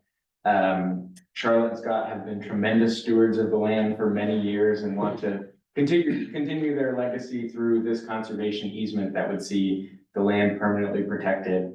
The last time Vermont Land Trust partnered with the town of Calais through the Conservation Fund was on an adjoining property, the Armstrong Farm, now the Bedett Farm, which we also conserved. And so this piece, we see it as sort of an extension of that project. It creates this larger conservation corridor in the area and has immense ecological benefits, flood resilience benefits, and it's just a really important piece of land, and happy to be involved. So if you have any questions for us about what the easement entails, This would be an easement sole held by the Vermont Land Trust that we would steward annually.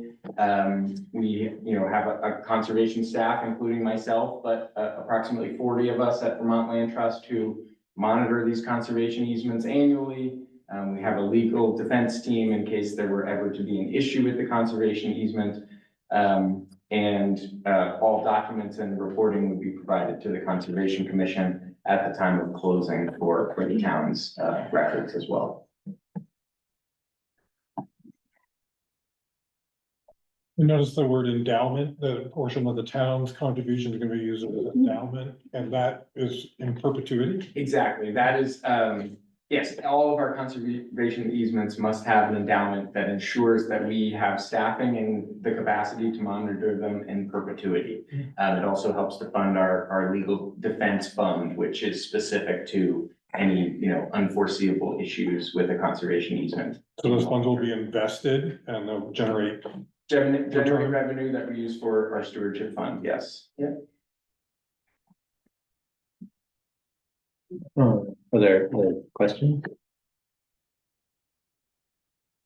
So in terms of your stewardship visits, is it once a year and just sort of walking and making sure things are, Exactly. no one's using it inappropriately or something? Exactly, yeah, I always joke when I say that, we come out once a year and make sure nobody's building McDonald's, but, it's more detailed than that. We walk the boundaries, of course, and we check sort of, to ensure that the purposes of the conservation easement are upheld. The purposes in this case are, sustainable forestry, ecological protection, and sustainable agriculture around the residents in the fields. And so, we would be checking in with the landowner, making sure they don't have any sort of questions about the easement that we could easily answer, but then also walking the boundaries to make sure that the conservation values are being upheld.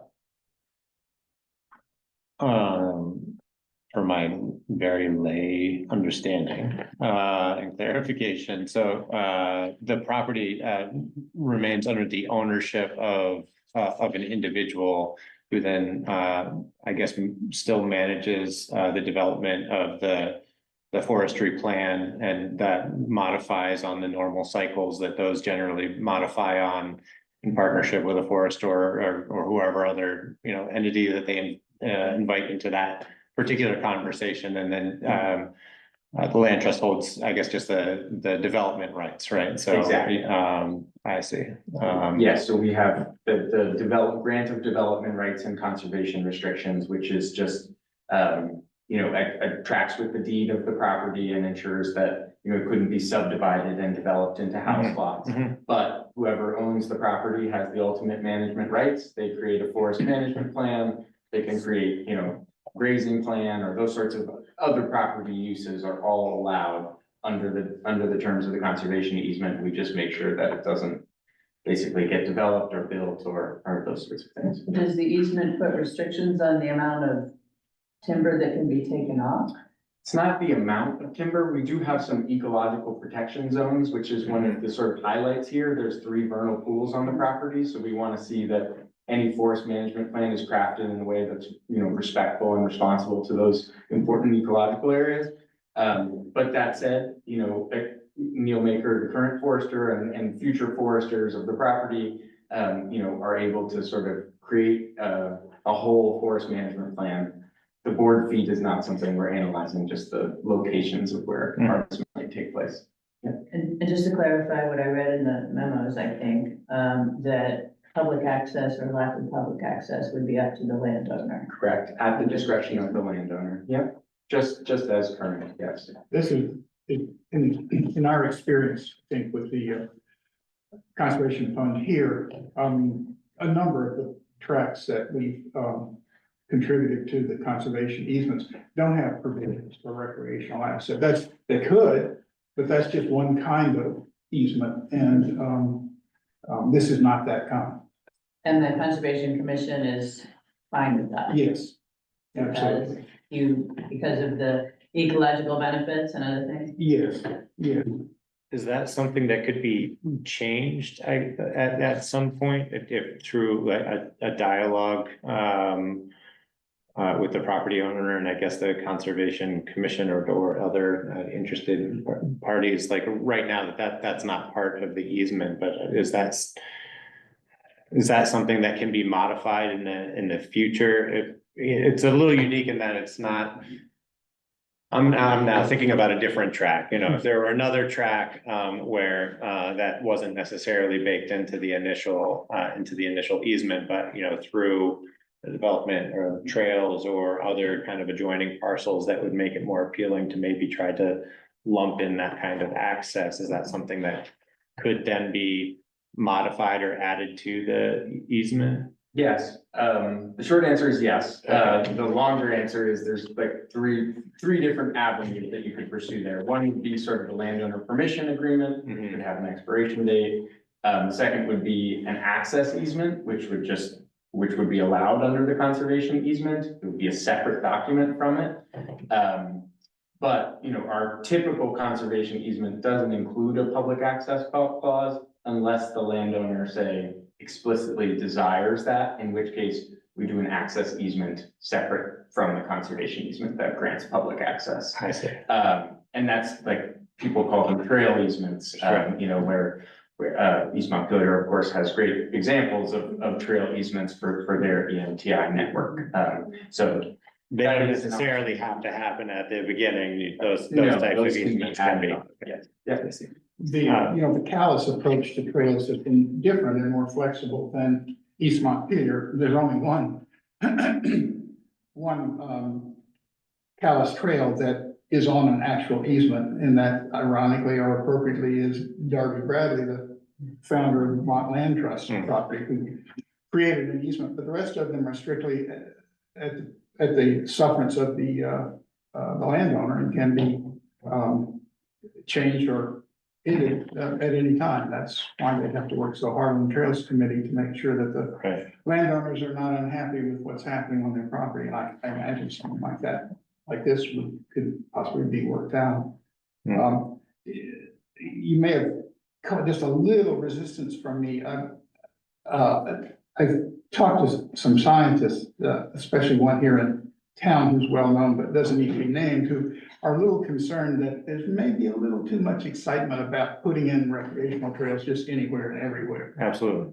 Especially in some of these, this is not a major interior forest block, but it is a corridor. And you can love things to death, and I worry a little bit about that. I think we need to take into account any talk of having new trail systems as one that's balanced by and informed by the science of what the effect of a trail would be. Scott, go ahead. You've been politely raising your hand. Well, number one, I am really grateful to everyone involved in helping us realize this project. My family has lived there for over 75 years and done the best we can to maintain the useful intact property. On another subject, there is a significant public access existing. It's a vast snowmobile trail. It's, I would say, a really important part of the vast network.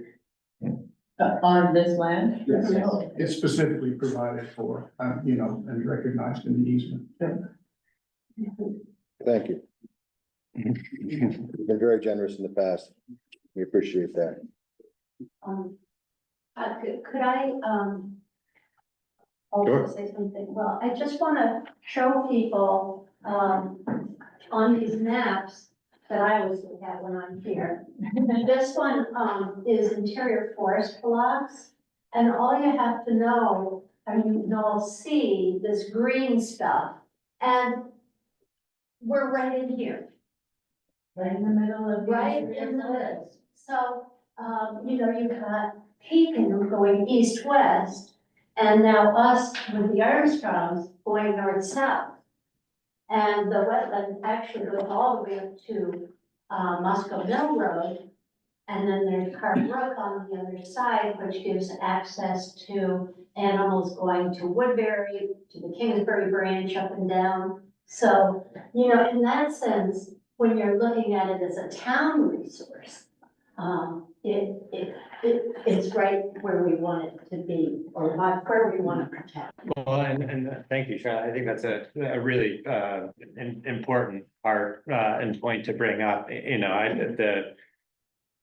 gonna do it because that doesn't matter.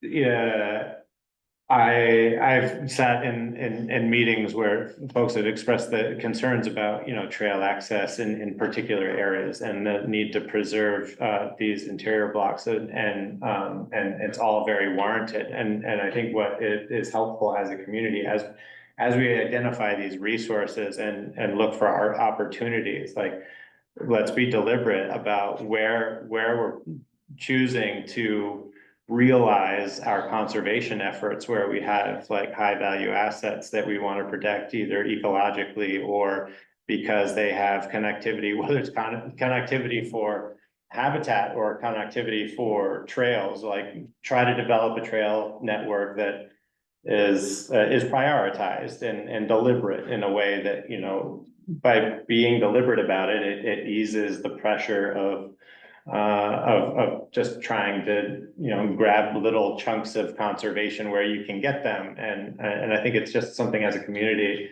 that's the balancing act that you need to have when you're in the middle of an affordable housing crisis. Like, being deliberate about where you choose those conservation activities, I think really helps a lot. And this is what makes this particular one really exciting, and just like realizing some of that prioritization and doing it in a way that makes a lot of sense, I think, for the community. So That's exactly right. That's Yeah. what I was trying to articulate. And then, You got it pretty well. well, yeah, I absolutely hear what you're saying with the trails, and I only brought it up, not necessarily for this one, but, you know, I think when there are other opportunities, we might want to look at it through a slightly different lens and take into consideration those accesses, particularly when we're applying public funds to help facilitate these particular initiatives.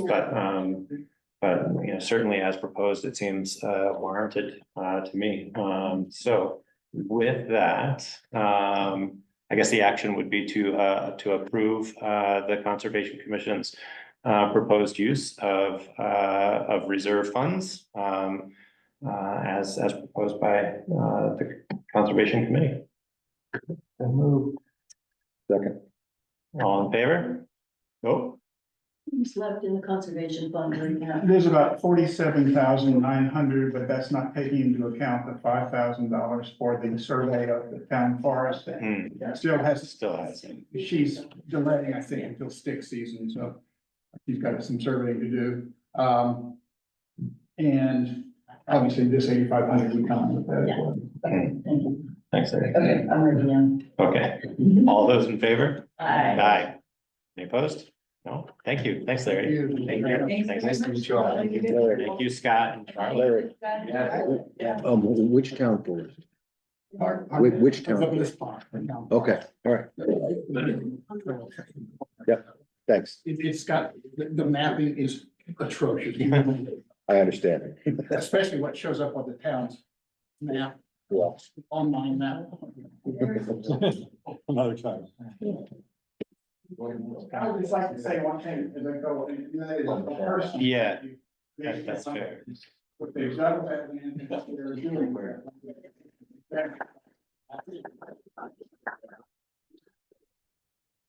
So I've noticed that we still have a decent crowd in attendance, and I just want to take a check to see what everyone's planning on speaking to or hearing, just in case we need to move things around a bit on the agenda. Issue budgets. Okay, great. That's the next bit. That's the next thing, so we'll keep with that.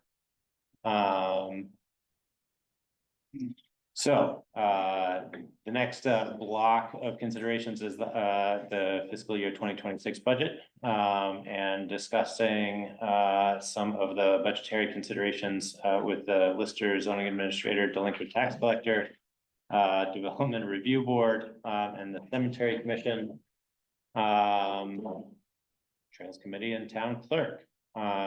Should we just go in that order? Okay, all right. So with the listers, Would you like to speak to considerations for the upcoming year and budgetary needs? I think we've submitted a budget that was in line with, previous years. We've always submitted budgets that actually, came under, or we spent less money than we budgeted. This year might be difficult. This past year, we spent, three of us went to 4 days of assessment training in one period. I believe was paid for by the state. I think the town might pick up some of that. But we don't know what's going to happen with costs in training. Certainly will be cost in the end. But I think we budgeted, I don't have the budget in front of me. I think it was in the neighborhood of $20,000.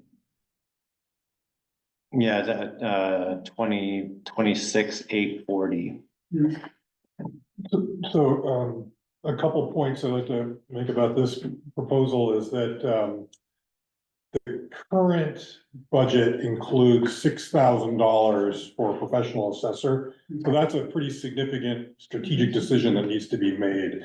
My understanding from Wilson and John and Steve is they're willing and able to continue serving as listers, but I remember a year ago, there was conversation about at some point the model may change and we should start budgeting for it. So we need to think about that. Yeah, and that was relative to training, right, that the state was going to require, and that just hasn't quite come to fruition quite yet, or? We've been taking training for years. Yeah. Pretty much every year. This year's training was pretty extensive.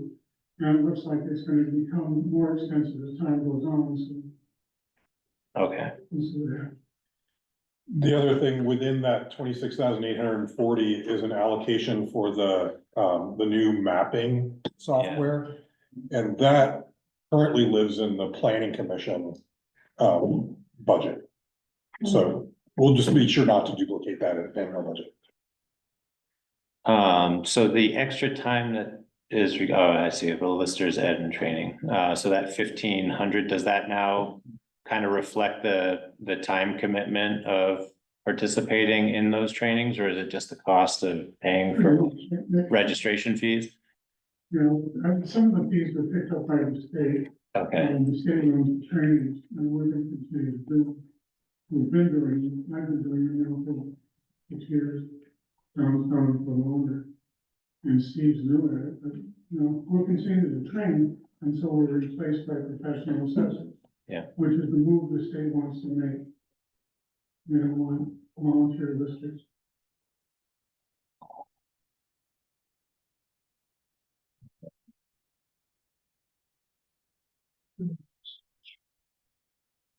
What was Apex? Apex is one of the softwares, I'm not even sure The exactly. software that John uses, I'm not sure what it's for, you know? No, I know that I can't, access the software because it requires the cell phone. Two-factor authentication. Actually, I mean, we're talking about access it. And I mean, you can access it when we're in the office, that's fine. Okay. But at home, I won't be able to access it. I did ask him if he could get the app so it would work on my rotary phone, but. You can get authenticators to work in browsers like we get on your computer and your phone. But I mean, that seems pretty straightforward to me. That's pretty relative to what we took into consideration last year, and it doesn't sound like we're quite at the point where we have to make significant considerations or changes to how we're structuring it quite yet. But I don't see a lot of movement on that particular budget item. Continue with the listers as is. Yeah, I think that makes sense for another year. If that's how they feel. Yeah. I just have a quick question on the postage. Which wasn't there last year. Well, expensive. But it's still. 150 last year and it's 2,300 this year. The postage, we do have to send out certified letters for change of appraisals, which happen all the time. I think this year we sent out, I want to say 108 Is this not for the postcards? And I'll be in this fiscal year, all of them. Probably not all of them. So is that an estimation then on how many more that we're gonna have for this coming year? I'd like to follow up with them about the postage and Okay. make sure we're not duplicating it Yeah. and, because there's postage in other parts. Right. Postage and that, yeah.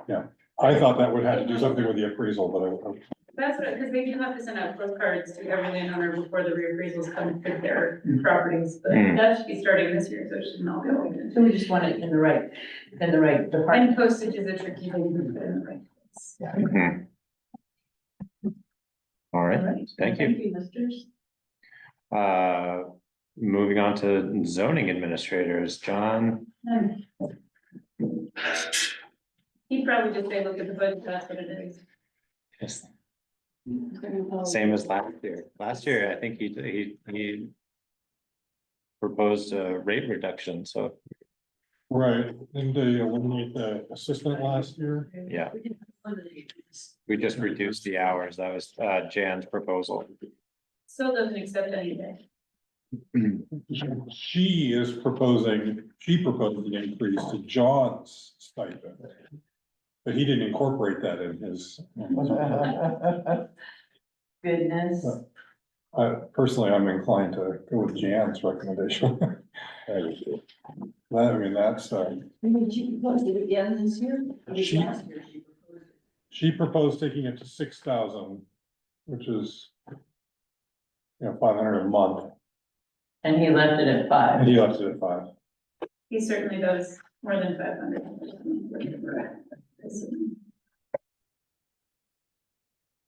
Why don't you just make a note there, Kari, when we get to it, we'll talk about it. Okay. Yeah, I think that's fair. And I mean, I'm inclined to take Jan up on her offer. That seems reasonable, but for one, I just don't think that John probably doesn't want to do it forever, and we're not going to be able to attract anybody to the scope of work if we're not marching up our, if we're not getting comfortable with what that expense actually is. So make a note, don't add it yet, but make a note. Yeah. Yeah. Do we have a slush fund? Is that what they do? We do not have a Yikes. All right, next is the delinquent tax collector. Sandra? I'm here. Yay. Hi, Sandra. Hi. How's everybody? Hanging in there. Well, how are you? Very well, thank you. Well, we just assumed that you'd be attending more of these just for old time's sake, but I guess not. Well, they are so exciting. Hmm.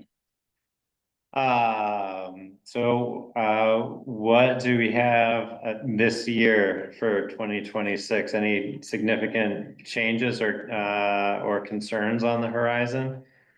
No, I did ask the board to continue the stipend at FY 25 level. You, at the FY 24 level, you agreed to continue it through FY 25, even though the budget line on it was less than the FY 24 budget. And that was because I think we thought, or I thought, that someone with no or very little experience would be hired and would need to be trained. So you would need some other training costs associated with that position, but I was reappointed. And I think the numbers, I mean, we are doing very well with delinquent taxes. I did provide the numbers for you. The delinquent taxpayers stipend is at this point fully covered by the penalty of 8%. The delinquent taxes from year to year run about the same every year. And we've just we've done very well this year in collecting them.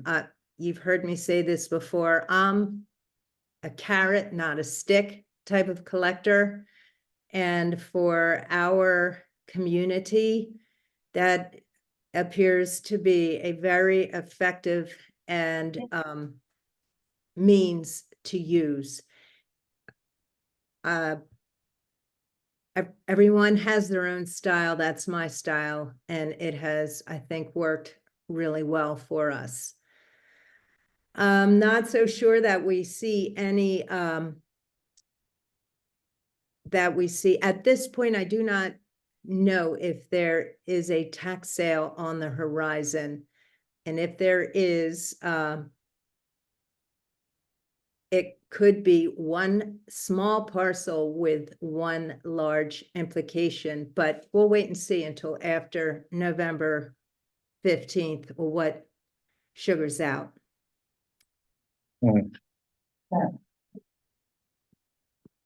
Otherwise, we're good.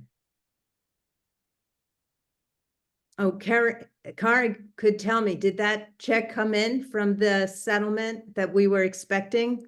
No, but today was a holiday, so. Oh, right. I'll let you know. Okay, yeah.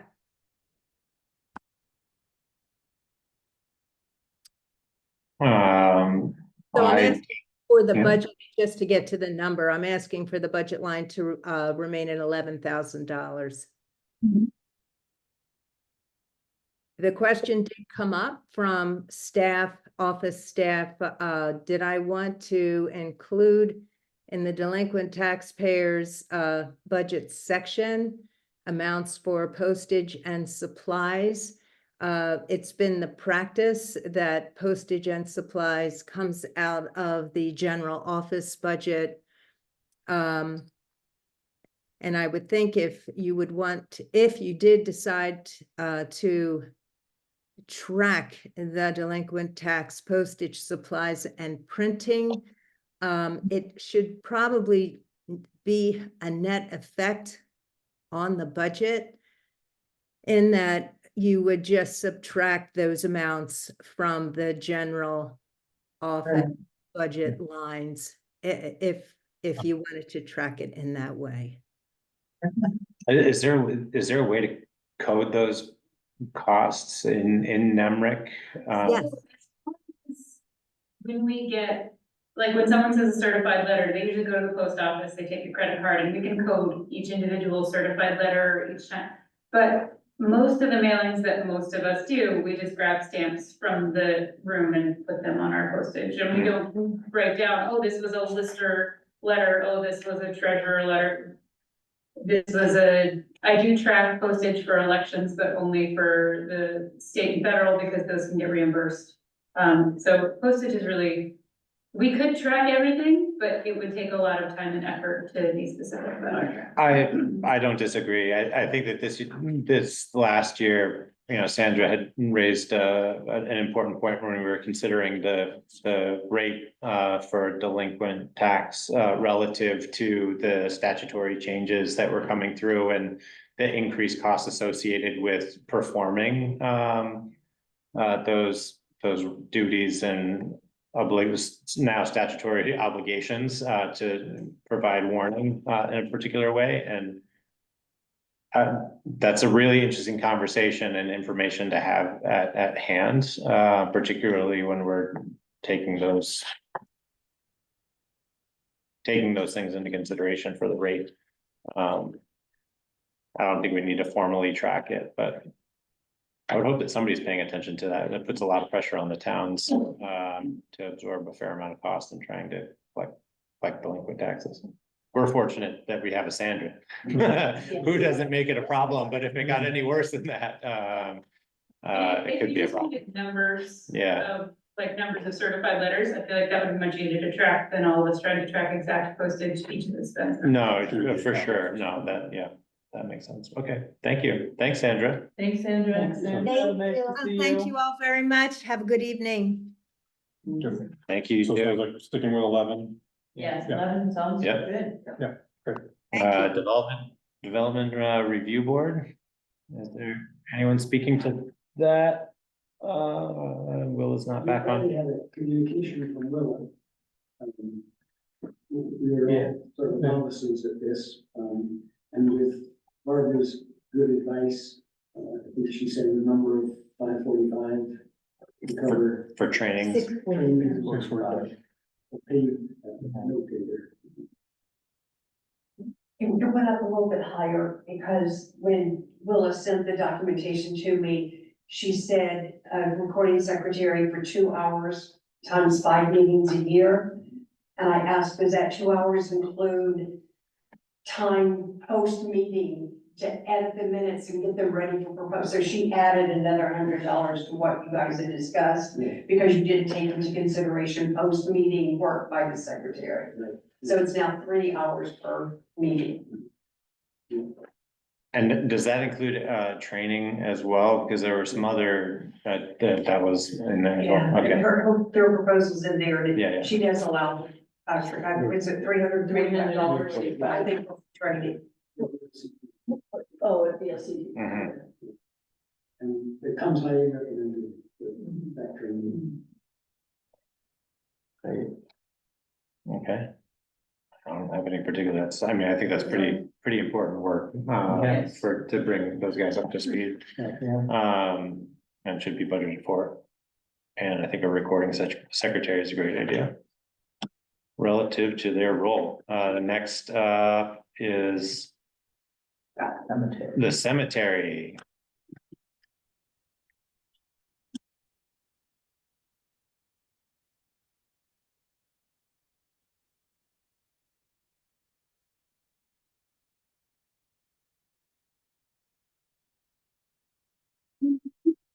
Thank you. Yeah, sure. This is a revision. Okay. Anybody planning to die soon? Take care. Receive it. What you are getting is a revision to the proposed budget that we sent you all last week.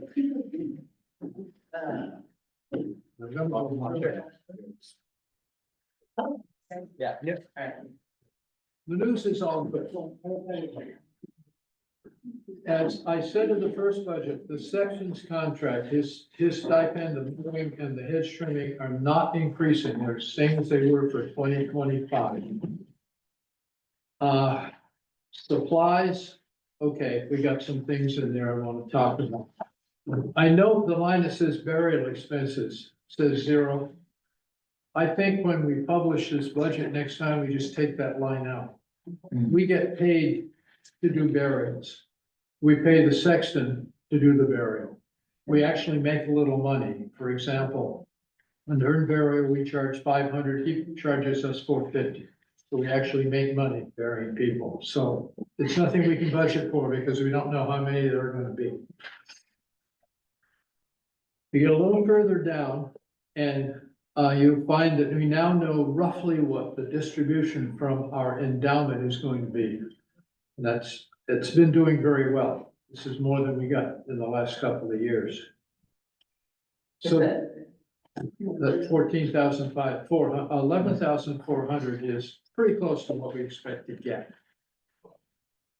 So, special projects. The first good news is, if you haven't heard already, last Saturday, 30 football players, 2 coaches, and 3 citizens gathered at Robinson Cemetery and painted that whole fence at no cost to the town. Nice. Great. So we think the priming and the painting probably saved the town $8,000. Nice. That's great. The other good news is they are very enthusiastic about doing this work. And they've promised to come back next summer and paint the Old West Church Cemetery. Wow. That, we estimate, is a more complicated fence, it'll be about $10,000 in labor. So that will probably come right out of this budget. I can't do it tonight because our budget is a separate warrant issue. We have to discuss that at a warrant meeting, but I have every confidence that we're just gonna throw that $10,000 out because we're gonna get it done for nothing. On top of that, we've got one other special projects item, and that is replacing the fence at the Ainsworth Cemetery. It has always been a wood fence. We wanted to take that wood fence down and put up chain and post. Looks traditional, it's great, but we got a lot of opposition from people. The red are the people that want a wood fence. The blue is the people like me who are Scotsmen who want to save money. So we'd like to do what people of Calais think they want, and if they want a wooden fence, okay, we'll give them a wooden fence. That $6,800 is to put the fence up. It does not include painting. But that is not a big fence, and I have no doubt we can get volunteers to paint it. And this is just the section that faces the road, the sides are already Right. posts and chain. How And long, stay that way. Yeah. how long does that fence last generally? 20 Well, years or? I can't tell you because it's always been just a regular wood fence. This will be pressure treated wood fence, so it'll last a good many years longer. Okay. It'll have to be painted occasionally, but I won't be here. But we've had, it's been a lot of work, but we had pretty good luck getting people to come out and volunteer to paint fences. And knowing that U32 is enthusiastic about it, I think we'd have no trouble getting that done. So this survey was the one you put in Front Porch Forum, so it's just those who chose to answer. Right, there were 91 Yeah. people who responded. I'm told it's phenomenal for a town of this size.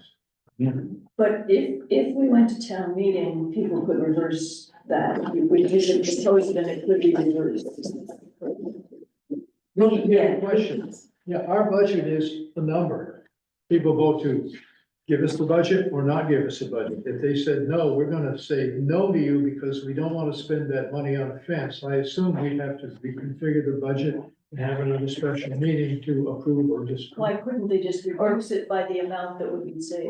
Yeah, they could ask to amend it, I would think, yeah. Yeah, because I suspect it might come up when people who may not have answered the survey are at town Right. meeting. Okay, because. Sure, because it's a $5,000 difference. Right. Well, yeah, and there was what I thought a very thoughtful comment from who is it? Fletcher, Dean? Yes, Fletcher just said. I think that asking about a plastic chain is Right. different from a historically, appropriate, long-lasting, A couple of people have told me it's unfortunate you use the word plastic. yeah. I think But that, if you go up to the Ainsworth Cemetery and you look at that fence, it looks like a freshly painted iron chain. Until you pick it up, you wouldn't know it wasn't. so. Yeah, if the town meeting, they wanted to say, no, we won't do it, fine, we'll put a plastic chain. Historic chain. My God. Historic plastic chain.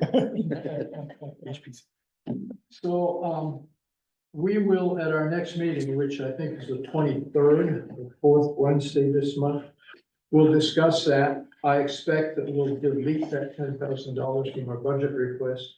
We may add a little bit to special projects because we have a few things that need to be done, a few stones need to be reset. And we never know when a tree's gonna come down and have to be cut up. I mean, I talked to Carrie about having a road crew do some of those things, and if they can, they will, they have in the past. I think they have enough to do at the moment. So I think that is where we are. Hopefully, we're going to present you with a budget of $48,000 as opposed to $45,000 for fiscal 25. Long-term, once the Old West Church fence is painted, once the Ainsworth fence is up, whether it's wood or chain, we have no major projects in the future. We've got a couple of small things, couple of small fences that need to be painted, no big deal. When they are ready to come down, we'll put them up with chain. We can do whatever we damn please. Because we're not dealing with a historic district. So we hope by 2027 to be down to nothing but routine maintenance. That being said. So far, no zombies have been sighted. Nothing is escaped that we're aware of. We've got plenty of room in the foreseeable future.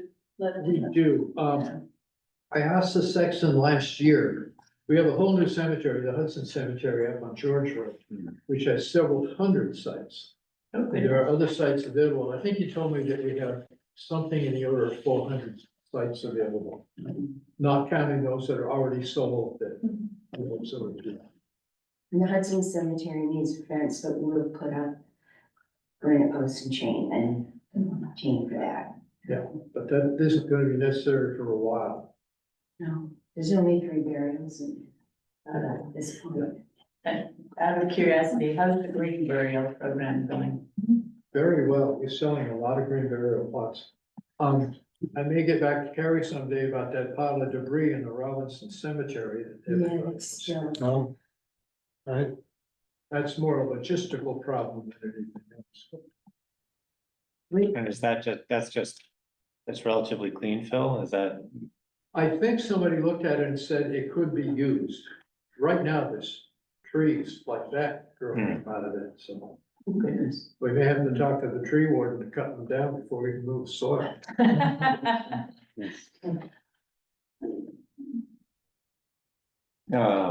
Is there any reason we couldn't stagger the 2 fence projects? So there's one this coming year and one the following year, or is there? Well, the Ainsworth fence is 2026. It won't Okay. get done till then. right. Unless we find some money somewhere all of a sudden, which I would not expect. I see. I think we have done a pretty good job of keeping the budget just under 50,000 for the past several years. We've tried, and that's with getting these projects done that needed to be done. And the other thing is that I have been working with Carrie on a regular basis to get a monthly report. How much money we had at the end of the last month, what came in, what went out, what we got left. So we are keeping track of where our money is. Something I don't think has been done a whole lot. I'm not blaming my predecessor. Sorry, it's been another day. I'm a newcomer here. I've only lived in Calais 40 years. Now you got me beat by a few years. I've been here 34. Alright. Thank you. Michael, at one point, there was an effort to start transitioning records to the NEMRIC system. Yeah. How's that going? It's not. It's still. It's kind of stalled because the 2 people on the commission that were doing it are horrendously busy and have not had the time. I'd like to see it go, but it's gonna be a 4 or 5 year project. Maybe that's the special project of the future. And it'll be all by members of the commission who are doing it at no cost. Will that get easier with the cloud-based NEMRIC? That's what I was gonna say, there is a cost, $10 a month for that account that you all use. So it's not a large cost, but we are paying $10 a month for the cemetery commission to have a memory. The problem is going through all the records and trying to find all of the deeds, the lot transfers, the burial records. So that somebody can say, John C. Smith born such and such a date and say he's here.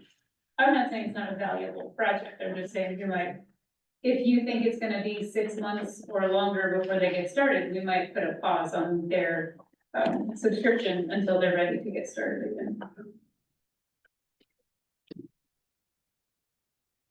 Thank you. Appreciate it. Our pleasure. Thanks so much. Thank you.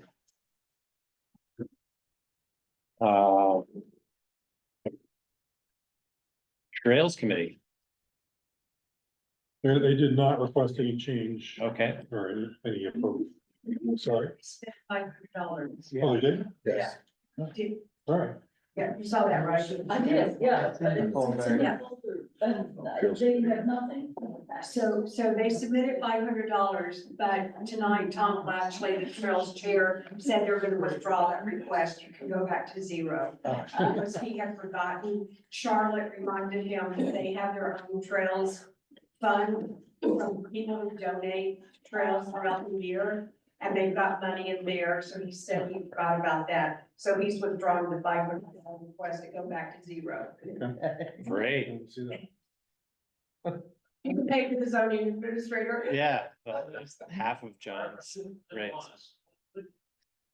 Tom Blatchley had submitted a $500 budget for trails for fiscal year 2026. And we've never had a budget before. Exactly, and he forgot that Yeah. until Charlotte reminded him tonight that Trails has its own little slush fund Yeah.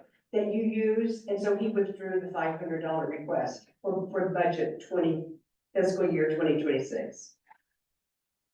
So there should be about $2,000 of restricted funds, and the rest is unrestricted. I don't know those numbers, I don't know. Deacon shaking, not nodding. I don't know whether it's legally restricted, we told not to spend it. It says Yeah, so that's, yeah, and that's just a fund balance. That's not necessarily a budget request. Right. Yeah. I can't see any need for a budget. Okay. Yeah. No budget. Um, I'm not on the Trails Committee anymore, please. I'm still having a opinion occasionally. that's fair, Reed. You're in good company. Tegan. I was going to ask, do you want me to go line by line? Do you want me to hit the highlights? Do you have questions you want to start with? I think the hitting the highlights would be most appropriate. So with Barbara and me, I added a 4% increase. Kari said that was the cost of living the town was looking at this year. That's what we're asking for is cost of living. That's what the road crew's getting. It is. Okay. That's what we do. For Barbara, Kari and I broke down how many hours she spent on each role this past year and applied that much to each individual line item that's on there, including for overtime. So that's sort of a general estimate. It is lower than the prior because this is the year that Barbara, we came to the conclusion that she didn't need to work 40 hours a week every week to be considered full-time and achieve benefits. So there will be times when things are slower, especially next year not being an election year, where she won't necessarily be there as often as she typically has in the past. So I feel this is a pretty good estimate of what the numbers are. There is a line item for how much we would pay for under town meeting elections. I can't remember exactly where this was. But it estimated how much it would cost if we use the tabulator for the election. As you know, in the BCA meeting just prior to this, we voted not to use the tabulator. So the estimated cost of printing ballots, Barbara, what would you say if we're all just gonna put them in the office? Less than $500. Yeah, less than 500 to print ballots for town meeting. Is that the tabulator coding? Coding and printing, so yeah. Because that's 525 is what you have. Well, 525 is for the coding, and also we have to print using a particular printing company to get it appropriately set up so that it works with the tabulator, whereas if we don't use the tabulator, we can just print it on a regular printer, and that saves time and effort. I suppose if you all wanted to mail ballots, we would also have to have that conversation, mail everyone town meeting ballots versus not. I don't know if the school board is gonna request mailing all the ballots. I'm assuming they will because they did last year, but that, I don't know. Central Vermont Community College will probably not ask to because that's a logistical lift for them that I don't think they've taken on yet. So the 200 covers what mailing for what then? Is that for the town meeting postage? I'm confused. I cannot remember what the town meeting. The ballot postage. So the ballot postage, we did it with. We did it with the schools last time. It all went in one mailing and I'm trying to remember what that was because I know I had it written down somewhere and oh, this represents the cost of mailing one ballot to everyone's village just one time. So that's the 200. Yes. Other changes. It needs up in near Selectboard area, the second to last line is for volunteer committee appreciation. We tossed around a couple ideas in the town office. The last time this took place was a number of years ago, and it was a catered event And it was very nice, but it was, the estimate for now would be multiple thousands of dollars to pay for a catered event for all committees, boards, commissions, select board folks. I talked to the Friends of Calais at their meeting last week, and they said, I said, if Barbara and I do the logistics, we do the planning and the arranging and the collecting of volunteers for the event, would they be willing to take on getting food donations from folks? So, you know, getting 3 salads and getting 5 entrees and they said, yes, they would be happy to help get food for that event. Barbara and I would do logistics, and so that number might need to go up a little bit now that I've talked to a few people. It might stay for 500, but we felt that 500 was a safe amount that we could do that sort of event. To thank all the boards, committees, commissions, and it's very nice when we were here to have our little mixer during the meet and greet when people were gonna come see us, and instead it was just all of us. I enjoyed that, and so it'd be nice to have a time. It's also impossible to hear. It was. Conversation. Now, one year they did the volunteer appreciation in the town garage. They Exactly. did a barbecue. And that was quite nice. we haven't talked about where we would do it. We could certainly talk about doing it.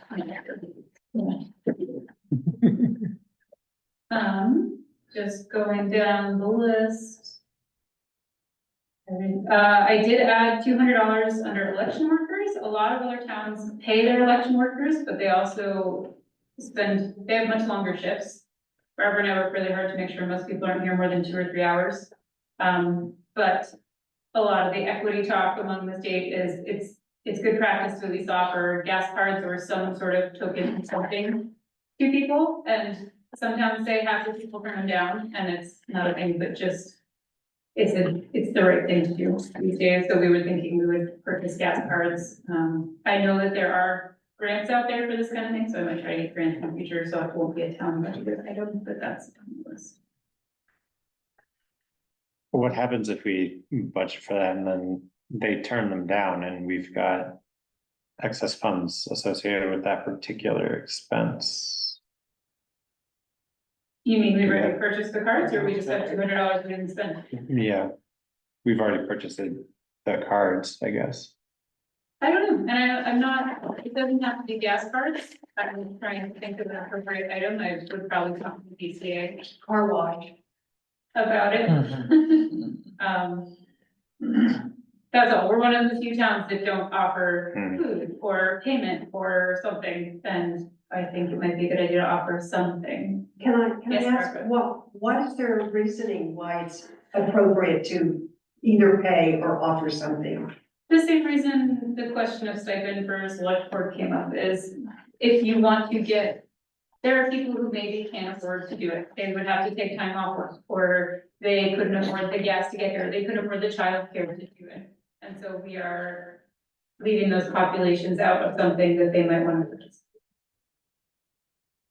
I know this was a big debate in Montpelier with their select board, I believe it was, about having a significant enough stipend if you needed to get childcare for every select board meeting or something. Yeah. That was that item. I did some cleaning up of some of the budgeting. I think I'm still learning how to code invoices and how to put things in the appropriate spot. So some of the things it looks like we spend more or less on. I dug around and found out exactly what we spent and moved things around to various other categories. So that's why you see some of these changing by a few $100 one way or the other.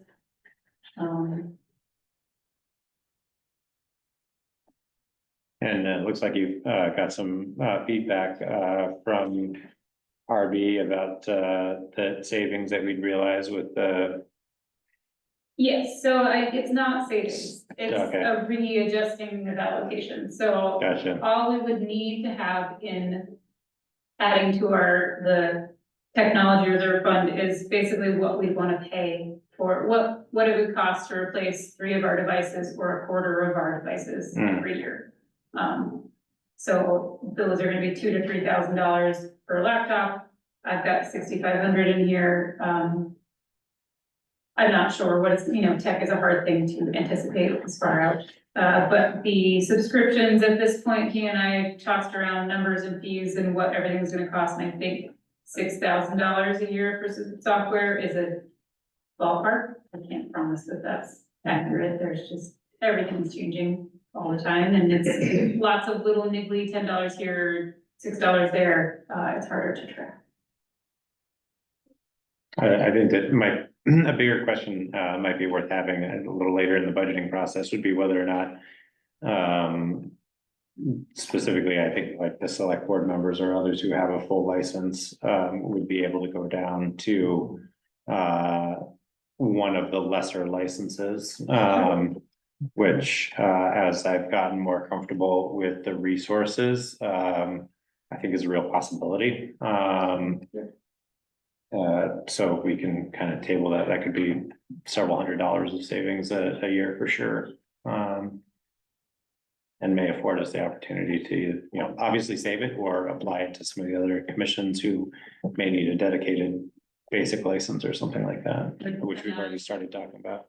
Architect is currently working on getting planning their license. Hopefully it should be done this week if it's not already. I haven't gone through all of these emails.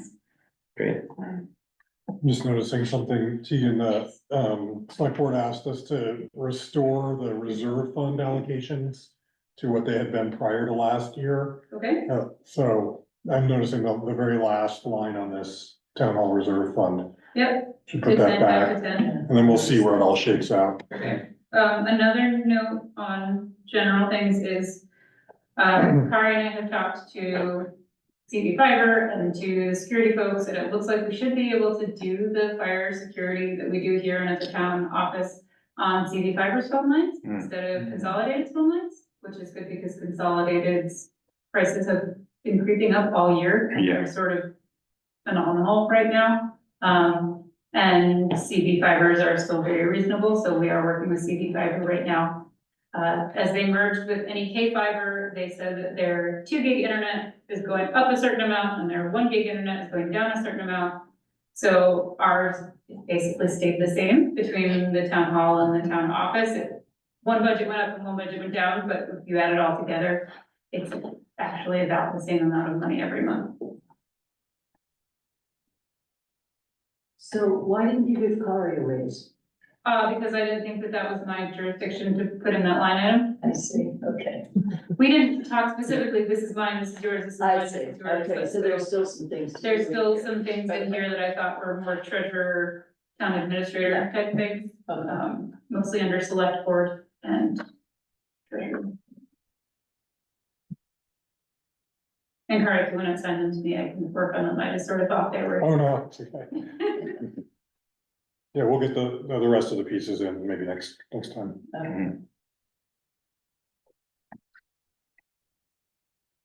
Thanks, Tegan. Thank you. Yeah, I mean, that's a great first pass, and really helpful. You want to transition to the highway department? Yeah, let's go. A little bit different story. Yeah. Okay, so this is far from a finalized product. This is the first pass. And I think just seeing the scale, scope of what we're talking about is why I wanted to get started early. So, let me see, let me put my notes up here. So, first pass is a 27% increase on what's half our budget. And I think, just to give you the headlines, I think there's 3 key drivers here. One is medical insurance. And you'll see that again when we update, that office side, but the Blue Cross rates are up over 23%.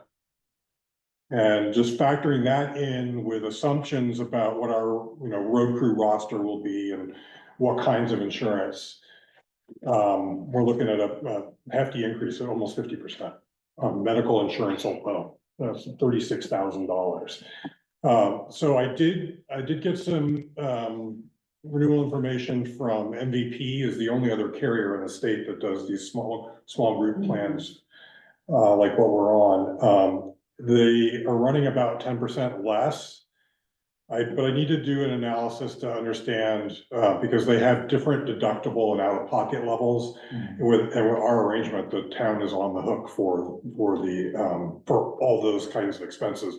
So it's not a straight, there'd be some assumptions in that analysis, but I want to make sure that, some portion of that 10% savings would be chewed up by this other expense. So I'll figure that out, and then the other things to consider would be the network that MVP offers. I assume it's good in Vermont, but I don't know that, and then service, and I know there's been a lot of discussion on the online chat the clerks have about who's on MVP, and there's a number of towns that have made the switch, but there's some strong opinions too.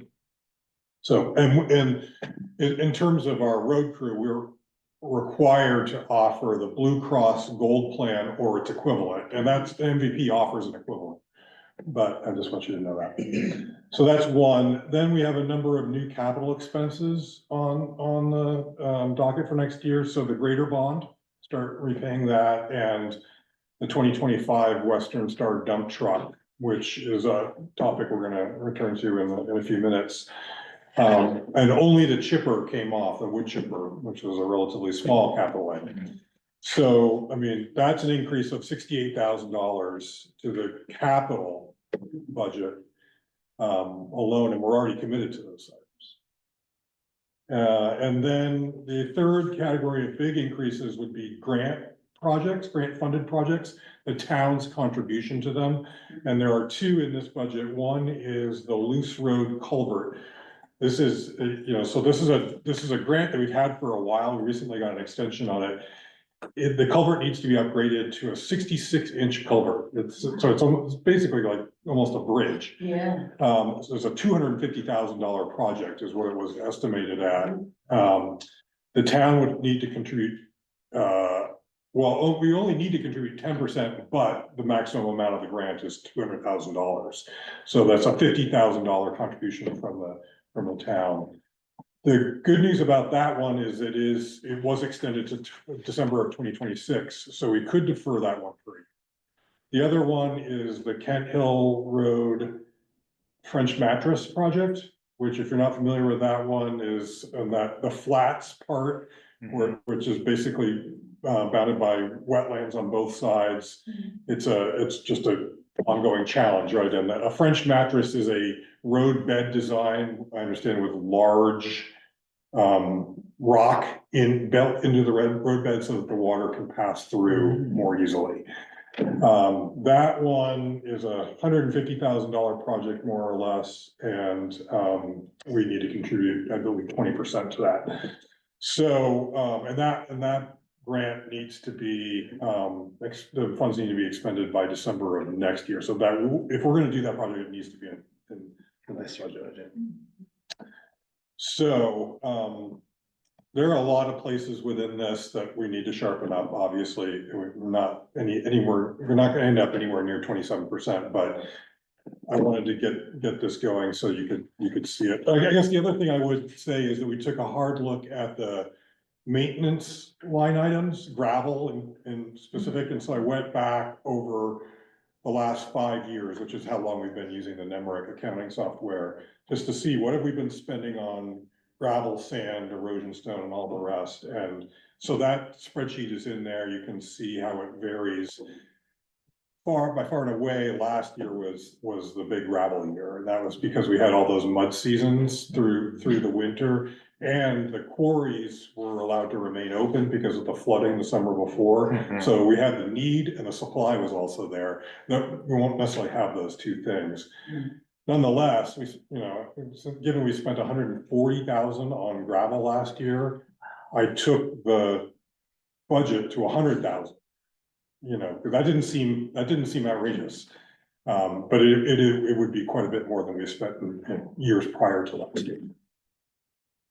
Well, I remember correctly, we've been playing a little bit of a shell game with the gravel and their expenses. To Rose's point,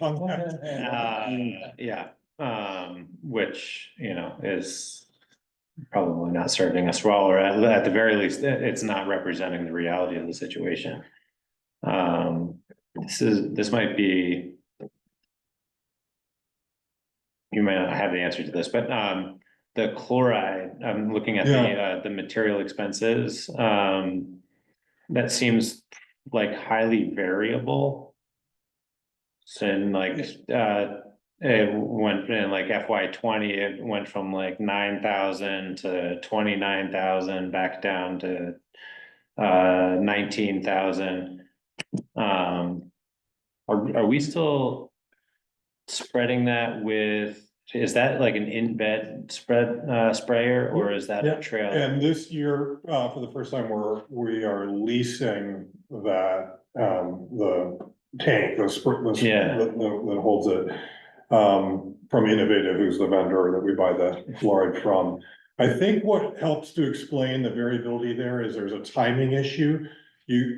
Some years, I think that they start spreading the chloride earlier in the summer, which falls in one fiscal year. This year, I know all the chloride application came after July. And it was significant. It was, we're probably gonna end up around 30,000 this year, I believe, for chloride. It's $5,000 a load, and we applied a lot. I can't explain. Well, some of that has to do with the grant and aid work that we did, because they redid a lot of road segments, maybe more than typical.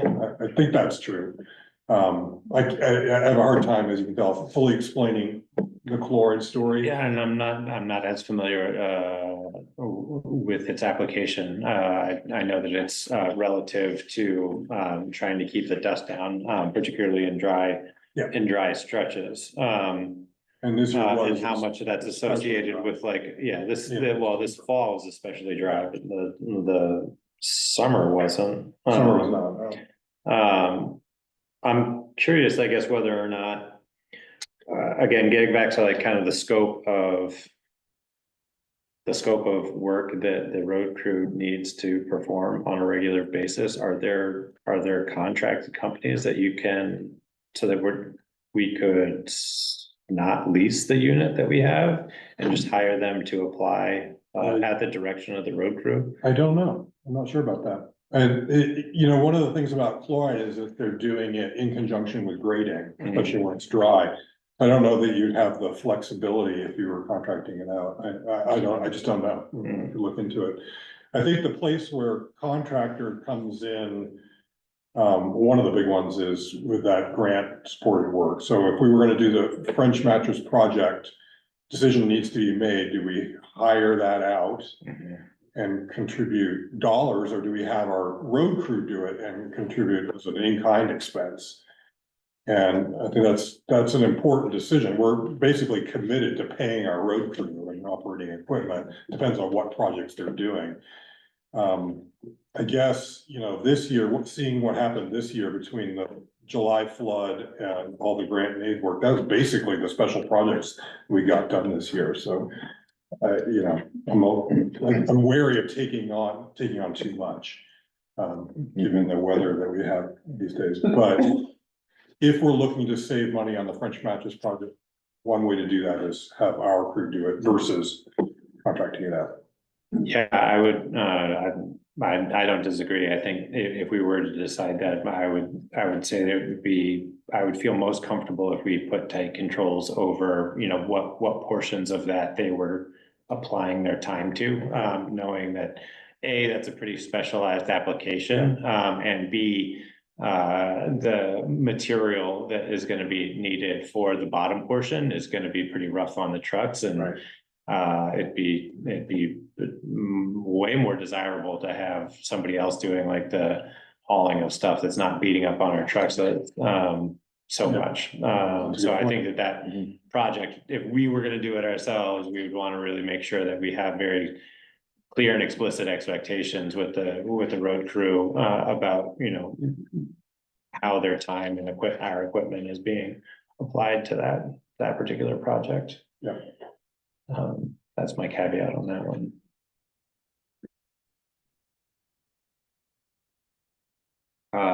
Yes, Barbara, and then Mr. Lilly.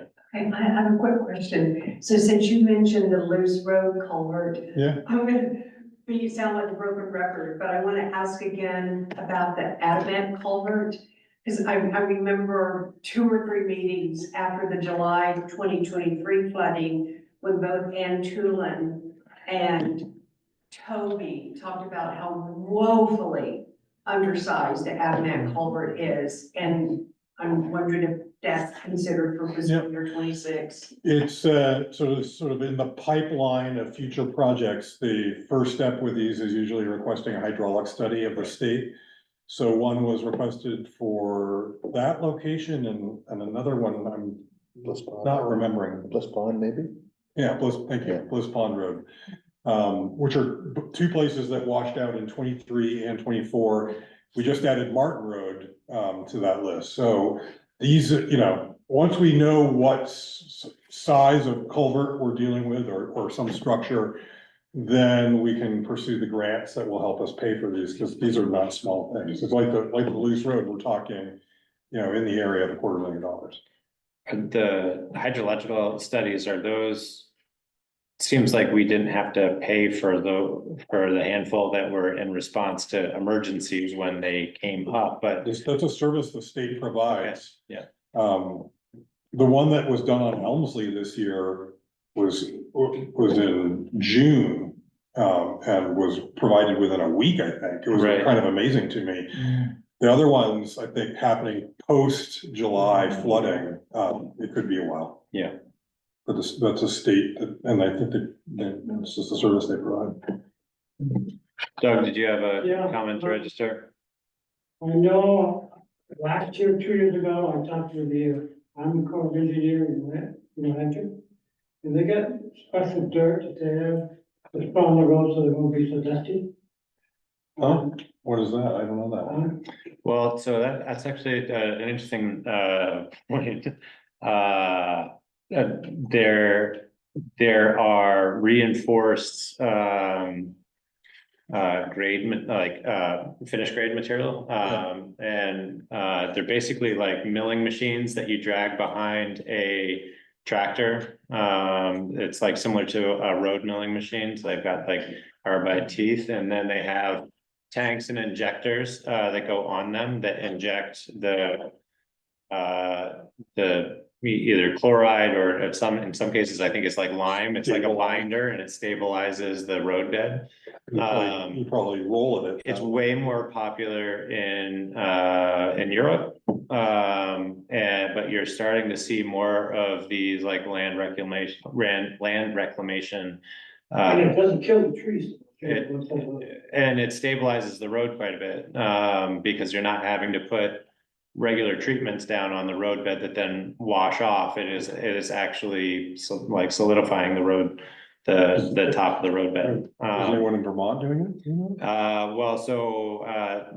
Not many, but I did just recently hear from a friend who, I think there's an excavator out of Northfield who has one of these milling machines. I mean, frankly, from my perspective, I think it would be amazing if the state would run a program to like start testing some of this stuff and make recommendations to the town to start adopting some of these procedures, but.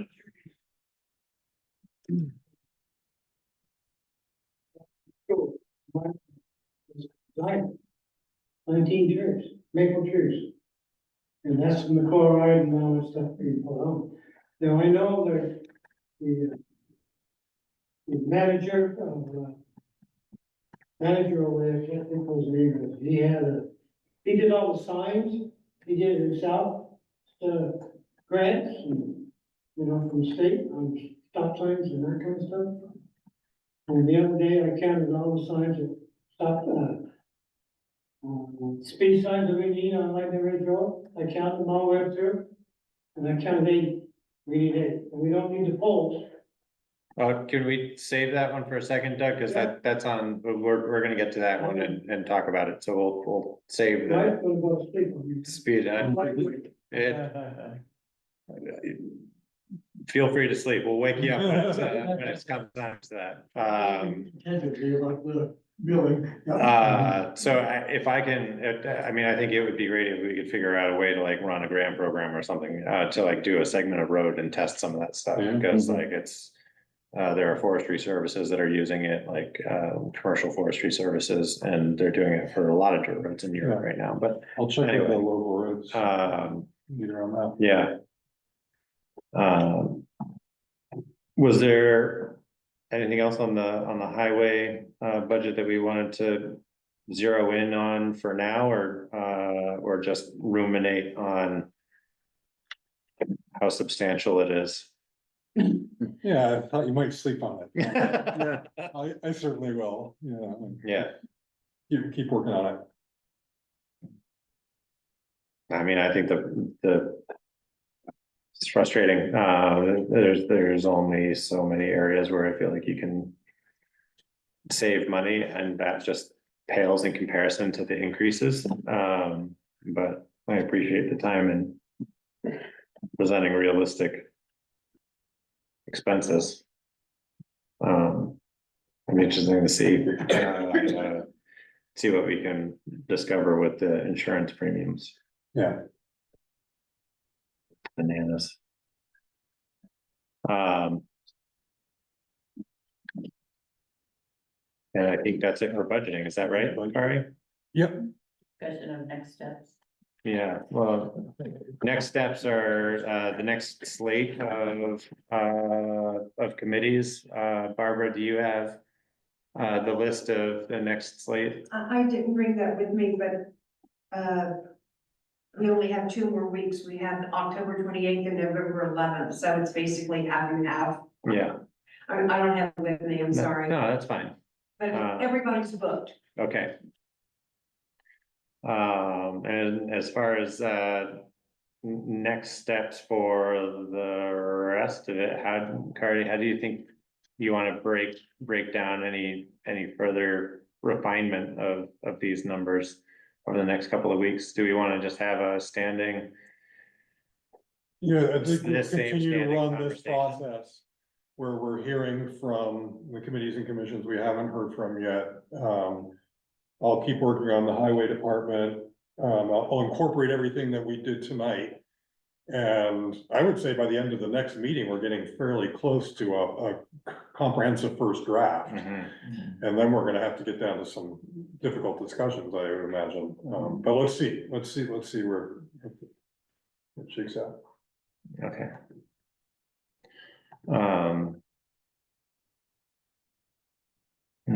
Did we sell anything? Are we not using Revenue anything? streams? Yeah. So road crew hiring. Yeah, so, yeah, we're excited to recommend Andrew Lasik. John and I interviewed him. He sort of came out of nowhere. He's a recent transplant to Vermont, and has got quite a bit of experience truck driving. He's got a CDL, got all the certifications that we need. Has worked on road crews. He doesn't operate a grader. He's never done that, but he's done everything else. And we were pretty frank with him about winter in Vermont, and he's been living in Connecticut, so not that far away, but a different, lot more pavement, that's for sure. And he's just very high energy, personable, with a good amount of experience, and him and his wife are looking to put down roots here. They're building a house out in Cabot, so. Cabot? Yeah. So, yeah, that's our recommendation. Great. And do we have to officially approve the hire? Yeah, you're hiring him. Yeah. We are having, I don't have that authority. and with that, we'll have a full road crew again. So we're budgeted for 5 full-timers. We'll have 4 plus Ed halftime, plus whatever we can get out of Bill. Yeah. John wants me to plow. So, feeling pretty good. Not exactly sure what Ed's gonna do this winter. He's not sure if he's up for plowing. Do we But have? 4 full-time can get the job done. And do we have anybody in our back pocket as a emergency for covering that last half? Or part-time for plowing? No, I wouldn't say that. Yeah. I mean, if Ed can do it halftime, I think works pretty well, actually. That was the secret to our success last year, is we had 2 half-timers and like flexible with working during the storms and all that. But this new person, you can plow? He can plow, yeah, and he's full-time and he understands the hours and, yeah. Great, thank you. Well, with that, I would entertain a motion to approve the official hiring of Andrew Lasik to a full-time position on the road crew. Oh, there we go. Second. All in favor? Aye. Thanks, Curry. Dump trucks. So the dump truck, so this is a truck that was approved over a year ago, I know, because it was before I started. So the order was placed back then. The chassis will be ready sometime in November, and then the body won't be ready till the spring, so we won't actually take possession of it till the spring. However, we will get a $5,000 discount if we purchase it or finance it, now. So- And start making payments right away? Not for a year. So I reached out to, who we've done financing with recently, the two firms, and KS State Bank had the better proposal. I was hoping that the rates had come down more, but it's still at 5.8%. So it's, significant amount of money. But it is what it is. I put the total amount in the budget. I don't have the breakdown of interest and principal, but it's, I pull it up.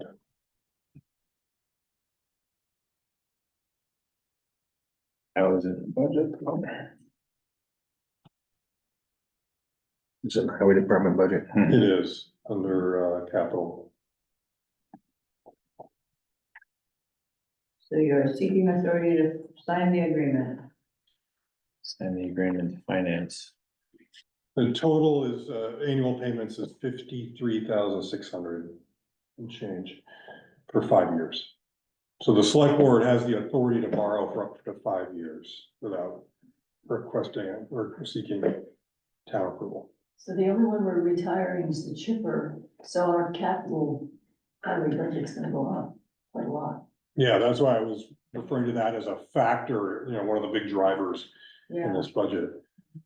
And, not to blame anybody, but that's why we have a multi-year capital budget, so we can spread these things out. I think what happened we're is making up for. we put off a little bit, and now Now we're saying- we're stacking up a few things. And hopefully we won't need another, well, I don't know, I'm not even gonna speak to that. Do we know which truck we're gonna retire? Are we keeping all of them? Yeah, we're trading in the 2014.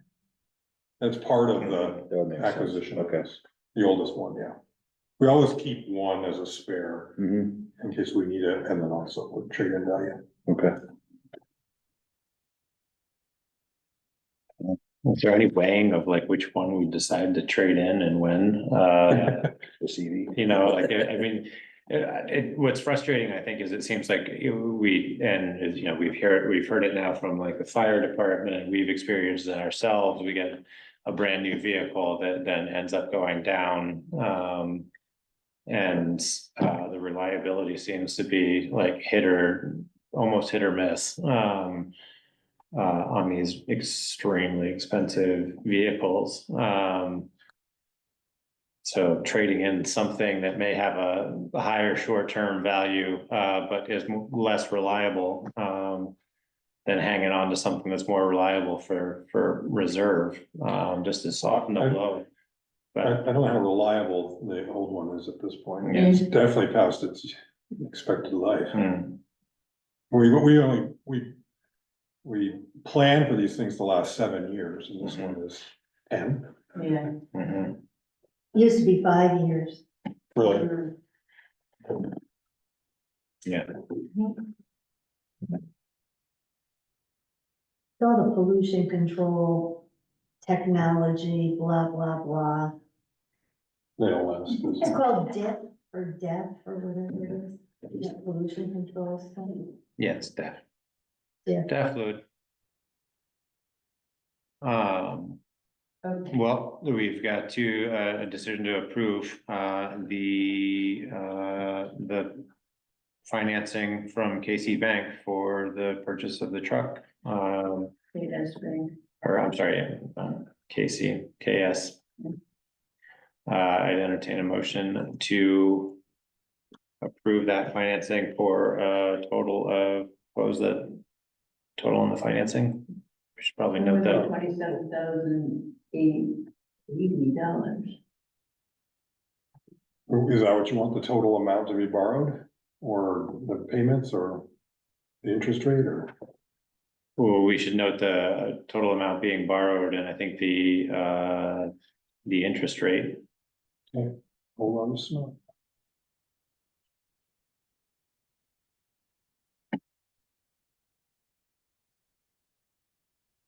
Right, because it's 5.84%.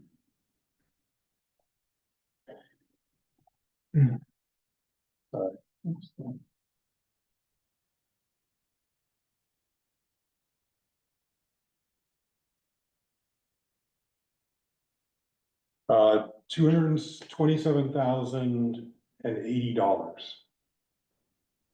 5.84% 5-year repayment. With the first payment coming in October of 25. And that was a 5-year. Yeah. Right, so that'd be a motion to enter into financing for the purchase of a new truck for $227,080 at a rate of 5.8% for 5 years and starting October 25th. So moved. And second, all in favor? Aye. Any opposed? Thank you. Great, Thanks, Kari. Yeah. When's the delivery on that again? So the body, the entire package won't be ready till the spring. And we're getting that $5,000 discount. Start financing it now. Can these things be refinanced, I guess, if the rates drop substantially? That's a good question. I'll ask. I don't know about that. I mean. So I think they're looking at like another 0.5% Yeah. before the end of this year. Yeah.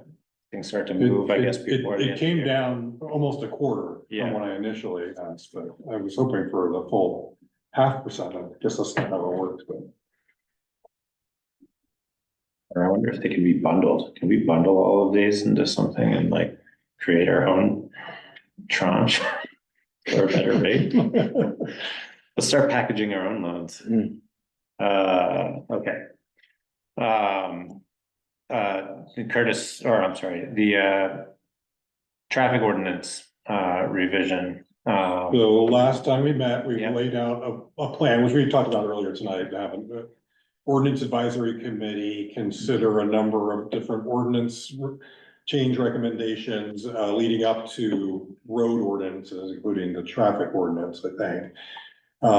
Mike requested that we consider, select board consider fast tracking a change to the speed limit section of the traffic ordinance, specifically Lightning Ridge Road, which is one of the ones that we had a speed study done this year. So Jordan and I discussed that, seemed like a reasonable thing to discuss, and as long as we're doing that, signage in Adamant Village, which is also covered by the traffic ordinance, be something that has been brought up many times. There's pretty clearly an issue there. So those are the two things that are sort of on the table at this point in terms of fast tracking an ordinance change. So, and Tegan provided a process. So what would happen is the select board adopt an ordinance change, and you post that publicly, you give it 44 days. And if there's a petition to disapprove, then it's put to a townwide vote. So yeah, that would be, I guess, my proposal. We've heard quite a bit about the issues on Lightning Ridge. The other big consideration for me would be the signage that we would want to budget for, and whether or not we have funds to cover that. And Kari, were you able to find pricing for signage? I did. I also did a count on Lightning Ridge, and I got to five signs that are existing that would need replacing, but then considered, we'd probably want to add, probably at least another two. I counted it. Were those all of the speed limit signs, or were those just the No. I counted 35? two that was on Minor Ridge Road. Now, there's one right there with Frank that come out of the school. It's a 30 mph. And somebody shot the hell out of it. Yeah, And then there's one up by Tucker Road that they painted. You get that one? yeah, Hmm? yeah. And there's a couple down by my place that I want there. Yeah, I counted the permanent one, and then there are the digital ones. Yeah, do they change, you change the speed limit on there? We can change the speed limit on them, and this could be a separate conversation, but you know, I think it makes sense to have one stay there relative to the need for measuring regularly what the traffic patterns are on that road, but we had been talking about moving at least one of those digital signs so that we can use it for traffic studies on other roads that still need to be taken into consideration, but the proposal is that. The plan you approved was to move the one facing uphill, going up, down to the school. Down to the school. For the safety. Right. Right. So anyway, so whether it's 5 signs or 8, 4650 is the current going rate for a 30-mile-an-hour speed limit sign. Now, we have the poles, right? We tell us we're to take 2 bolts out. We don't, are you buying the poles too? We don't need to buy them. No, but I think it'd be relative to making a speed limit change sign, it would make sense to probably take the opportunity to put at least a couple of other new signs in to note that, particularly I think where George Road, right now, there isn't really anything on either side of George Road in either direction, so we should likely have one on there for anybody coming off of George Road and making a left or right. So that's 2 signs. In addition to the 5. So 7 signs and probably two posts. Yeah. Yeah, I don't think we can reuse the 30-mile-an-hour one. I counted the sign going down the hill by my place. Yeah. Those 2 speed signs, going down by the school, I mean, down the top of the hill, and one up I counted it. We'll double check the number, so let's get an estimate, I guess, on the cost. But before we even go there, shouldn't we talk about whether or not we agree to? Yes. Good idea. The more signs you buy, can they get them cheaper? You get a better deal?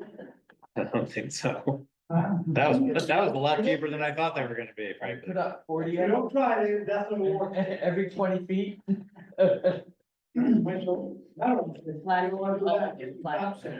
Don't take care of it. So, you know, I think that there's the discussion about the sign costs, at, you know, at 8 signs, that would be $372.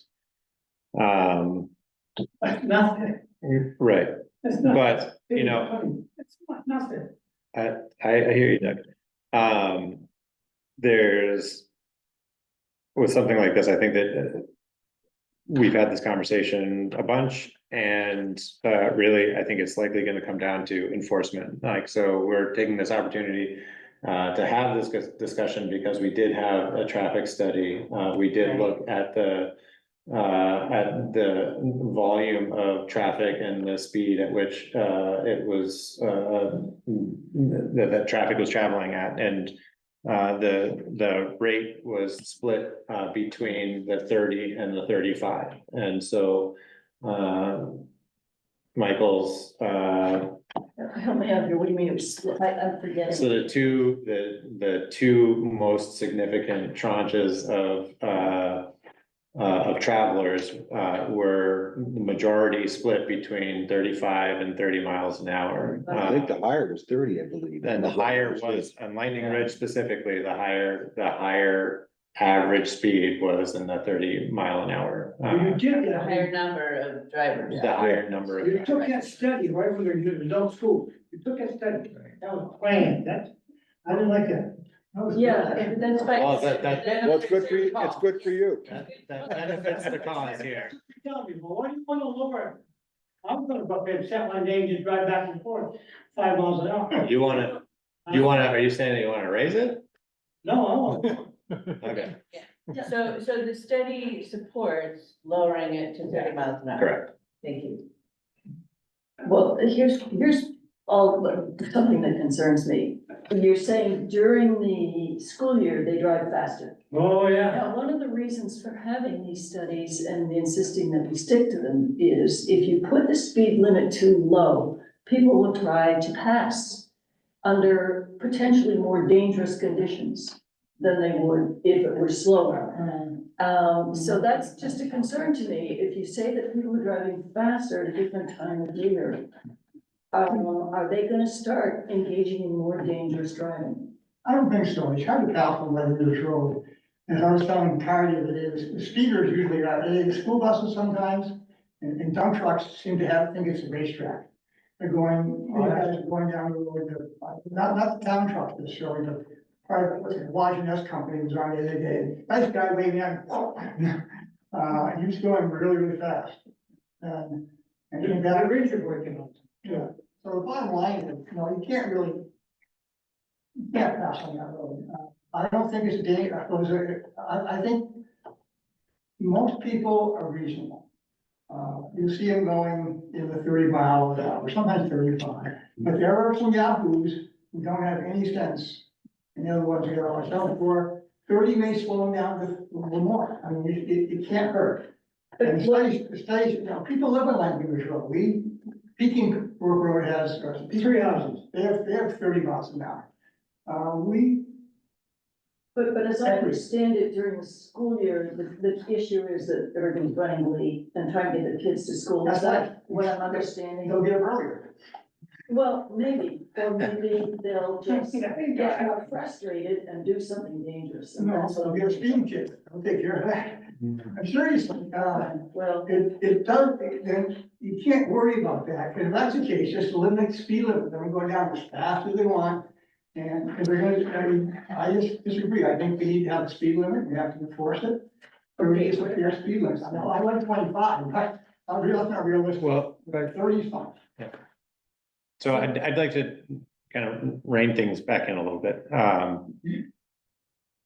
What we really wanted to make sure that we did when we were taking up the traffic ordinance adjustments was making sure that we were making, taking a fairly deliberate approach to looking at the traffic patterns and taking into consideration the average speeds and the volume of traffic that is being represented there. The statute obviously takes into consideration other things that might come up that might want to weigh into that consideration. And I think two of those, one of which has been brought up, is that Lightning Ridge has more curb cuts and more road entrances than some of the other ones, some of the other roads that have been brought up for review on speed limits. So I think that warrants a modest reduction that is in line with the average speeds of the majority of the individuals who are traveling on that road. And it also has a school on it. And 2 farms on that road. And 2 farms as well. Thank you, Doug. So I think making this modification to the traffic ordinance is rational. We've gone through a reasonable amount of consideration and measuring it and tracking these changes. We're looking at a budget and what it's going to cost to add signs, which is nominal. I think the bigger question here is, in this process of considering these changes, do we want to consider the increases that we want to apply to enforcement and increasing the budget that we're going to have with the sheriff's department to specifically target enforcement? And that I think also needs to be brought into play. We just don't have a taxi rate a little bit. to make sure that people are speeding. I mean, that's stupid, to put a sign out there, they just go, boom. I mean, every morning, every night I see this, all day long. Did he just say we should raise taxes? Is that raise taxes? My taxes are goddamn heavy. Because that's what it would be if we were hiring, more patrols, right? The question is that part of responsibly lowering the speed limit so that it will be effective? I think it's just responsibly enforce the speed limit. I think it's part of just responsible enforcement, so for me, that's almost a separate conversation. I wonder how much of this would be a dialogue if we had an adequately funded enforcement budget. And that's, I think, what, right now, we were focusing on a handful of roads, Lightning Ridge, appropriately. There's data to support making a modification. There are other roads in the community that are at 30 miles an hour. We need to upgrade the signs on a number of roads. This does not seem like too much of a heavy lift or substantial inappropriate precedent that we're setting by taking this up for consideration early in advance to the ordinance committee. They can always come back and take a more comprehensive look at the ordinance if they need to, or if we feel like they should, but that I'm lobbying for making that adjustment for Lightning Ridge. Yeah, I'm generally in favor. We don't have, just process wise, we don't have a draft. Do we have draft language change for the ordinance? Like if we're gonna do it tonight. We haven't. If you look at the traffic ordinance, it's just a list of Right, roads exactly. with a speed limit, and then if there's stop signs or. Right, but I suppose we could tonight, if we wanted We could to, say change. authorize. I could draft it and bring it back to you. The other thing we haven't talked about, Adamant, and so, the issue in Adamant is there are three, for Calais, significant roads merging into one intersection. There's no signage. There's no signage, so there are reasonably good lines of sight, but there is also a parking lot there. And while we were standing there the other day, Chris and I and Ruben from the Regional Planning Commission, there are large trucks unloading into the co-op. So, it's something where it seems appropriate to do something to direct traffic to warn people. So Ruben is a transportation planner. He is going to go back and sort of dig into regulation, see if, what else needs to be considered. And they're willing to do speed and volume studies like they've done on our other roads, but they wouldn't do those till the spring, so we may not want to wait. But his initial reaction was a yield sign coming into the village from Haggett Road, because that's the place that's tightest and there's a little bit of a curve there. And then warning pedestrian signs on all three roads coming in. And then we already have a plan to put two speed detection signs on Haggett and Adamant. So all that together should make a difference. So that's interesting. So one of the things that that's come up is the speed of travelers coming down Haggett Road into the village. So why wouldn't we want that to be a stop sign to stop people as they're approaching?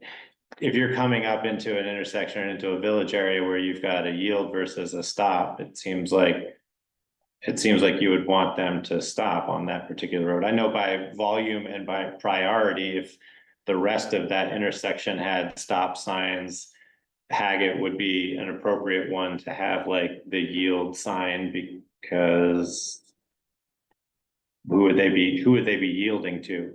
Who would be taking priority? It's just left-hand turns is your main concern. Basically, you just want people to drive slowly through there. It's pretty wide.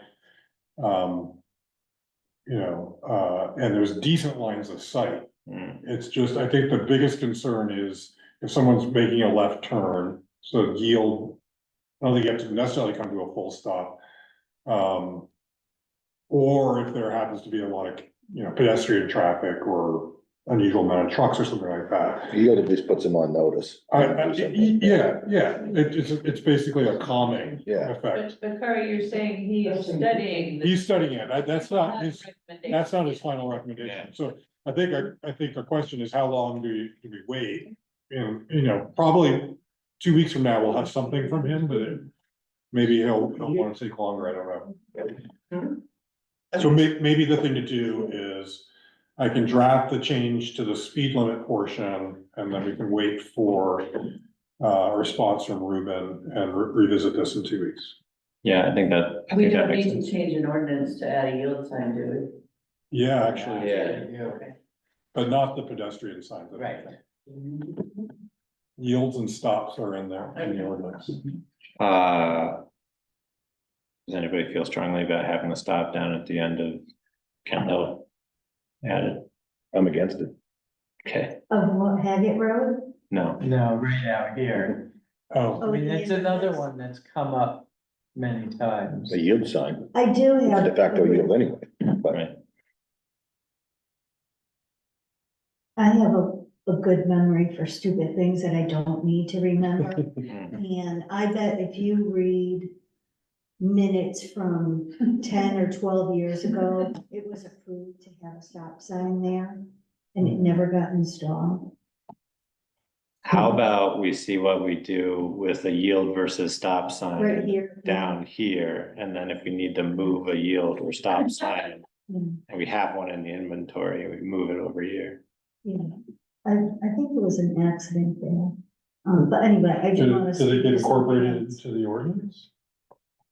I mean, I'll check. Yeah, you're saying that it should be. It should be in there if it's. But it's all by numbers, so I don't know what. Yeah, right. Oh, I see it. Yeah, we have a list of stop intersections. Yeah, and then the speed limits, and then the yields are after that. Got it. Okay, thank you. And I can get you the 46 is Lightning Ridge, but I don't. You did say that in the memo, and the rest of it, I was like. I should have a map with it.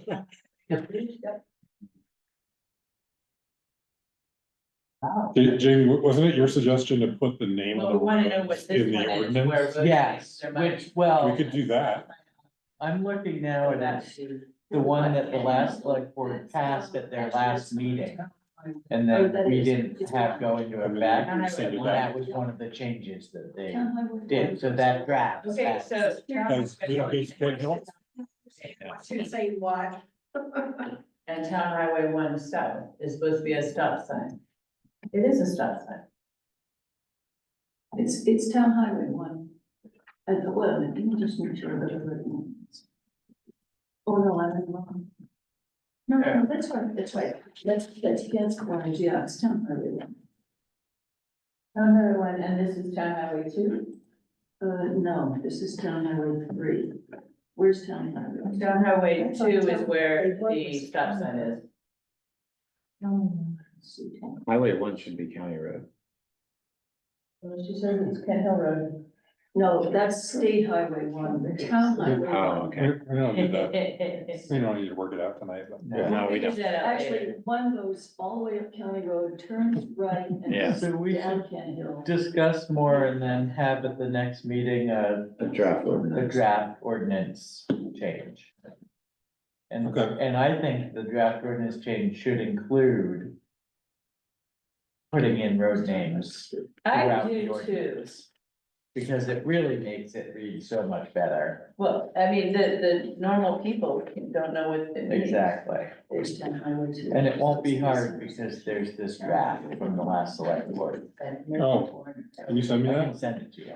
And oh, yeah, okay. So no. I also have a spreadsheet where I've cross-referenced all. the Action ordinance. was not reflected in the ordinance. So I can send that to you too. So we found Town Highway 2, and it's a different intersection. It's where Worcester Road comes into County Road. Got it. Can I just say one thing about naming? Last I knew, our town highway ordinance. It listed the beginning of the road, Bliss Pond Road off of the county road. And it just continues, and in the description, it has Bliss Pond Road. You will know about this, Fowler Road, Lightning Athens Ridge. Road, Lightning Ridge, all is one road. 46. Yeah. Yeah. And so maybe now if you're doing this big revision, maybe you cut them up. Well, I don't know that we could do that. That might be the state. Is one, with one highway number, Mhm. but they all have different speed limits. there's different segments, there's like 6 different segments on that. On that road. Yeah. I always found that to be odd. It's, the whole thing is a little strange. I think it has to do with funding, which ones they, how the. Well, state they're all funds them. class 3. They're class 3 road. It's not even that old, it's not. Fine, okay, I don't know that. we can send it to our, advisory committee. All right, Can we save that for a separate? so we have a plan for ordinance revisions for our next meeting. Correct. Excellent. And just to confirm, it sounds like we have some consensus on modifying the speed limit for, No, no, sorry, okay, but I can be outvoted. yes. Gonna have a vote on it, right? We're not right now, not until we have a draft ordinance. If they go on for 2-3 years, this is stupid. They got the rules. I'm not gonna vote on thin air, Doug. We gotta vote on a draft ordinance that is, and we're gonna have that in 2 weeks. Get done and go for it. Oh, that's ridiculous, Doug. We'll get it done. Ticket guys going by, when Ed goes to the barn, if they're trying. Doug, I'm registering we've been here already late enough, Doug. Change their contact. I'm gonna cut you off. We've got other business that we gotta take up. Thank you. Thank you. Appreciate it. Thanks. Yeah, I do too. Curtis Pond Dam Rehabilitation Project. So we've got the update on progress, and then, the possible accepting of the Curtis Pond Dam. Yeah, we don't, Association. we don't have a donation check. We don't. I wanted to be in there just in case. Are you thinking the second half of the loan? Yeah. I'll nudge them. That'd be good. And then, yeah, we should talk about what the number needs to be. Yeah. So we didn't meet it yet? Well, we're at the tail, this is the We're last getting phase. at the tail end. Yeah. Yeah. But the bond is completely drawn upon, and so we're down to our own funds. Okay. And as I said, we'll have 1.3 million left. We have another tax installment coming, but we're gonna owe the school district another 1.7. Getting tighter. Yeah.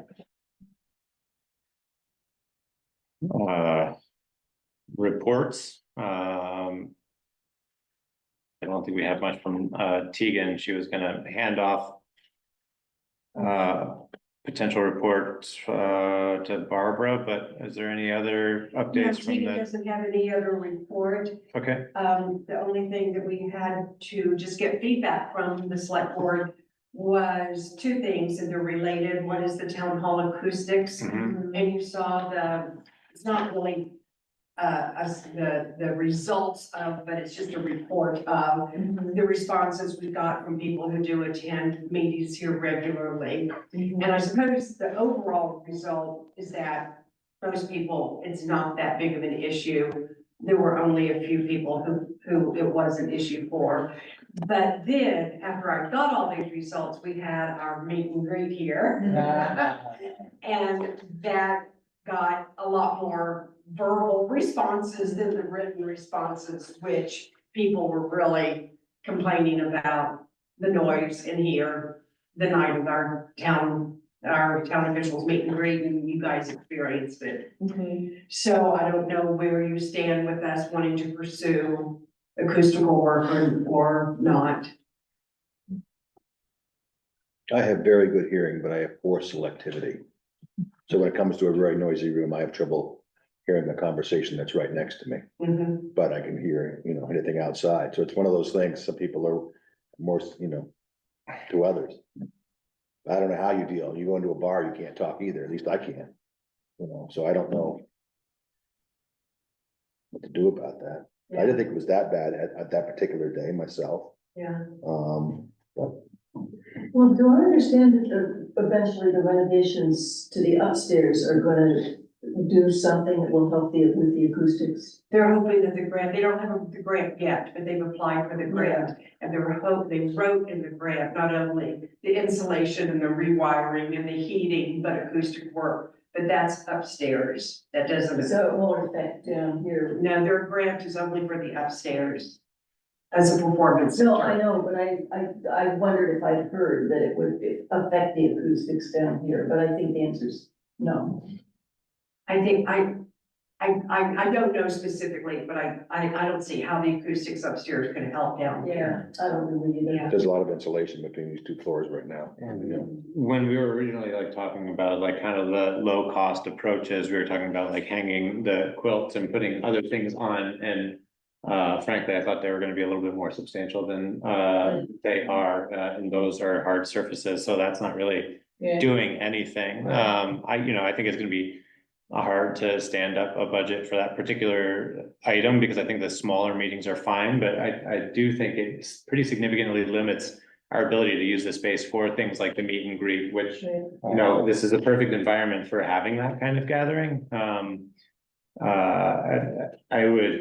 I'd like to see, I guess, if anybody has any ideas on like how we might be able to continue to like fill some of this wall space with like softer sound absorbing materials or displays that. So I spoke with breaks that up. Barbara Beaton's daughter, who does work like this, and she gave me some suggestions. And so, with your permission, I'll go ahead and get some firm costs and can present that to you in 2 weeks if you'd like.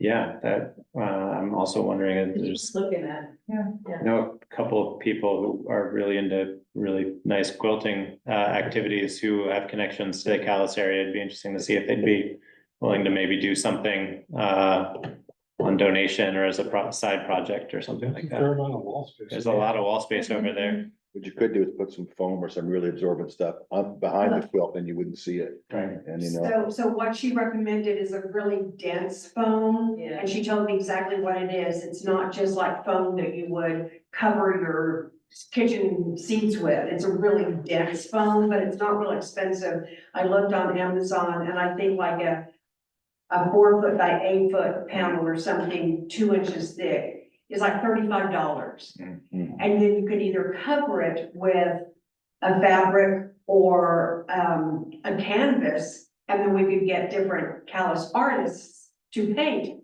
on the canvas to create pieces of artwork. But quite frankly, some of these things, like even the maps, could hang on the foam. Right. So we're not losing the wall space, we're just adding what she kept referring to as a very dense foam. And then you can hang things on it or put artwork on it.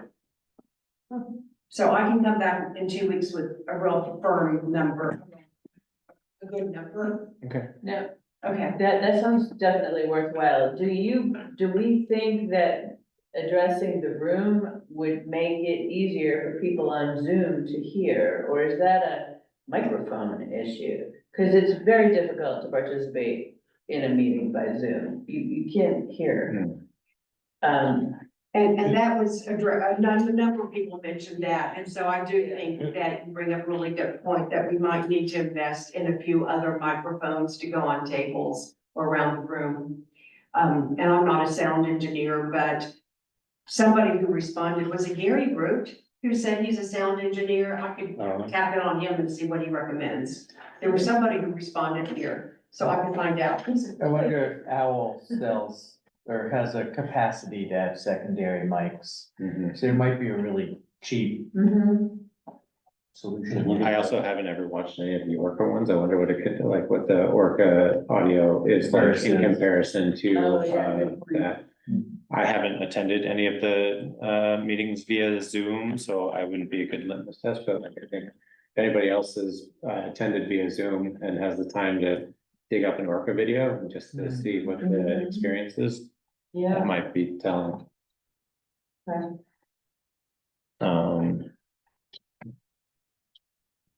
That's the agenda. Thanks, Barbara. All right, do you have any other? Yeah, so financial report, I talked about the cash situation on the budget side. You know, there's a few line items that we're gonna be monitoring pretty closely.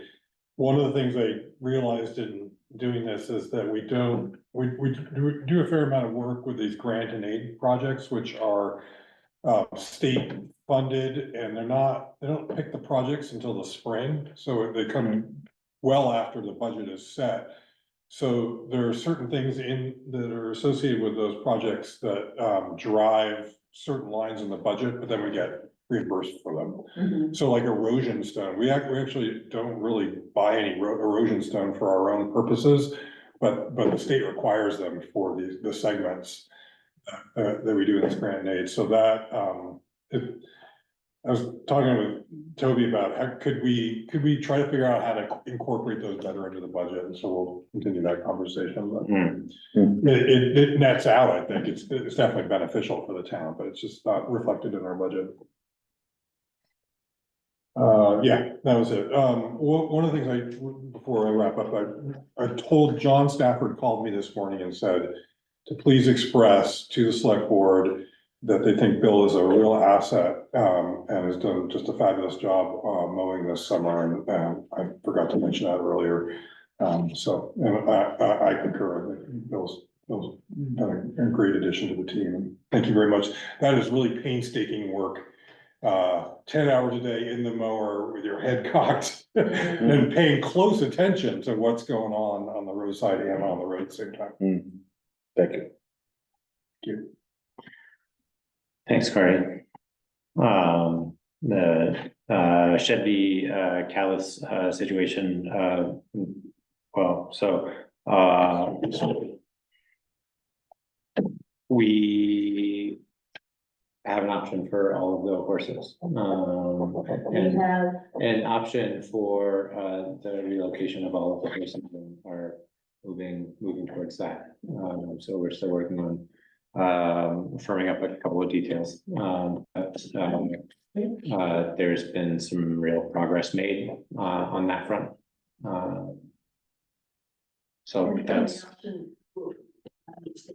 Will that be no cost to the town? That's correct. There's a bit of a transportation question. Originally, we were thinking that would not play into the town's costs. We might have to pull together a couple of resources to make it work. But yeah, it does sound like that's the direction we're going. Very cost mitigated and great for the horses too. Thank you. And I have a notice for you. That's it. With that, I'll entertain a motion to adjourn. All in favor? Aye. Aye. Thank you, everyone, and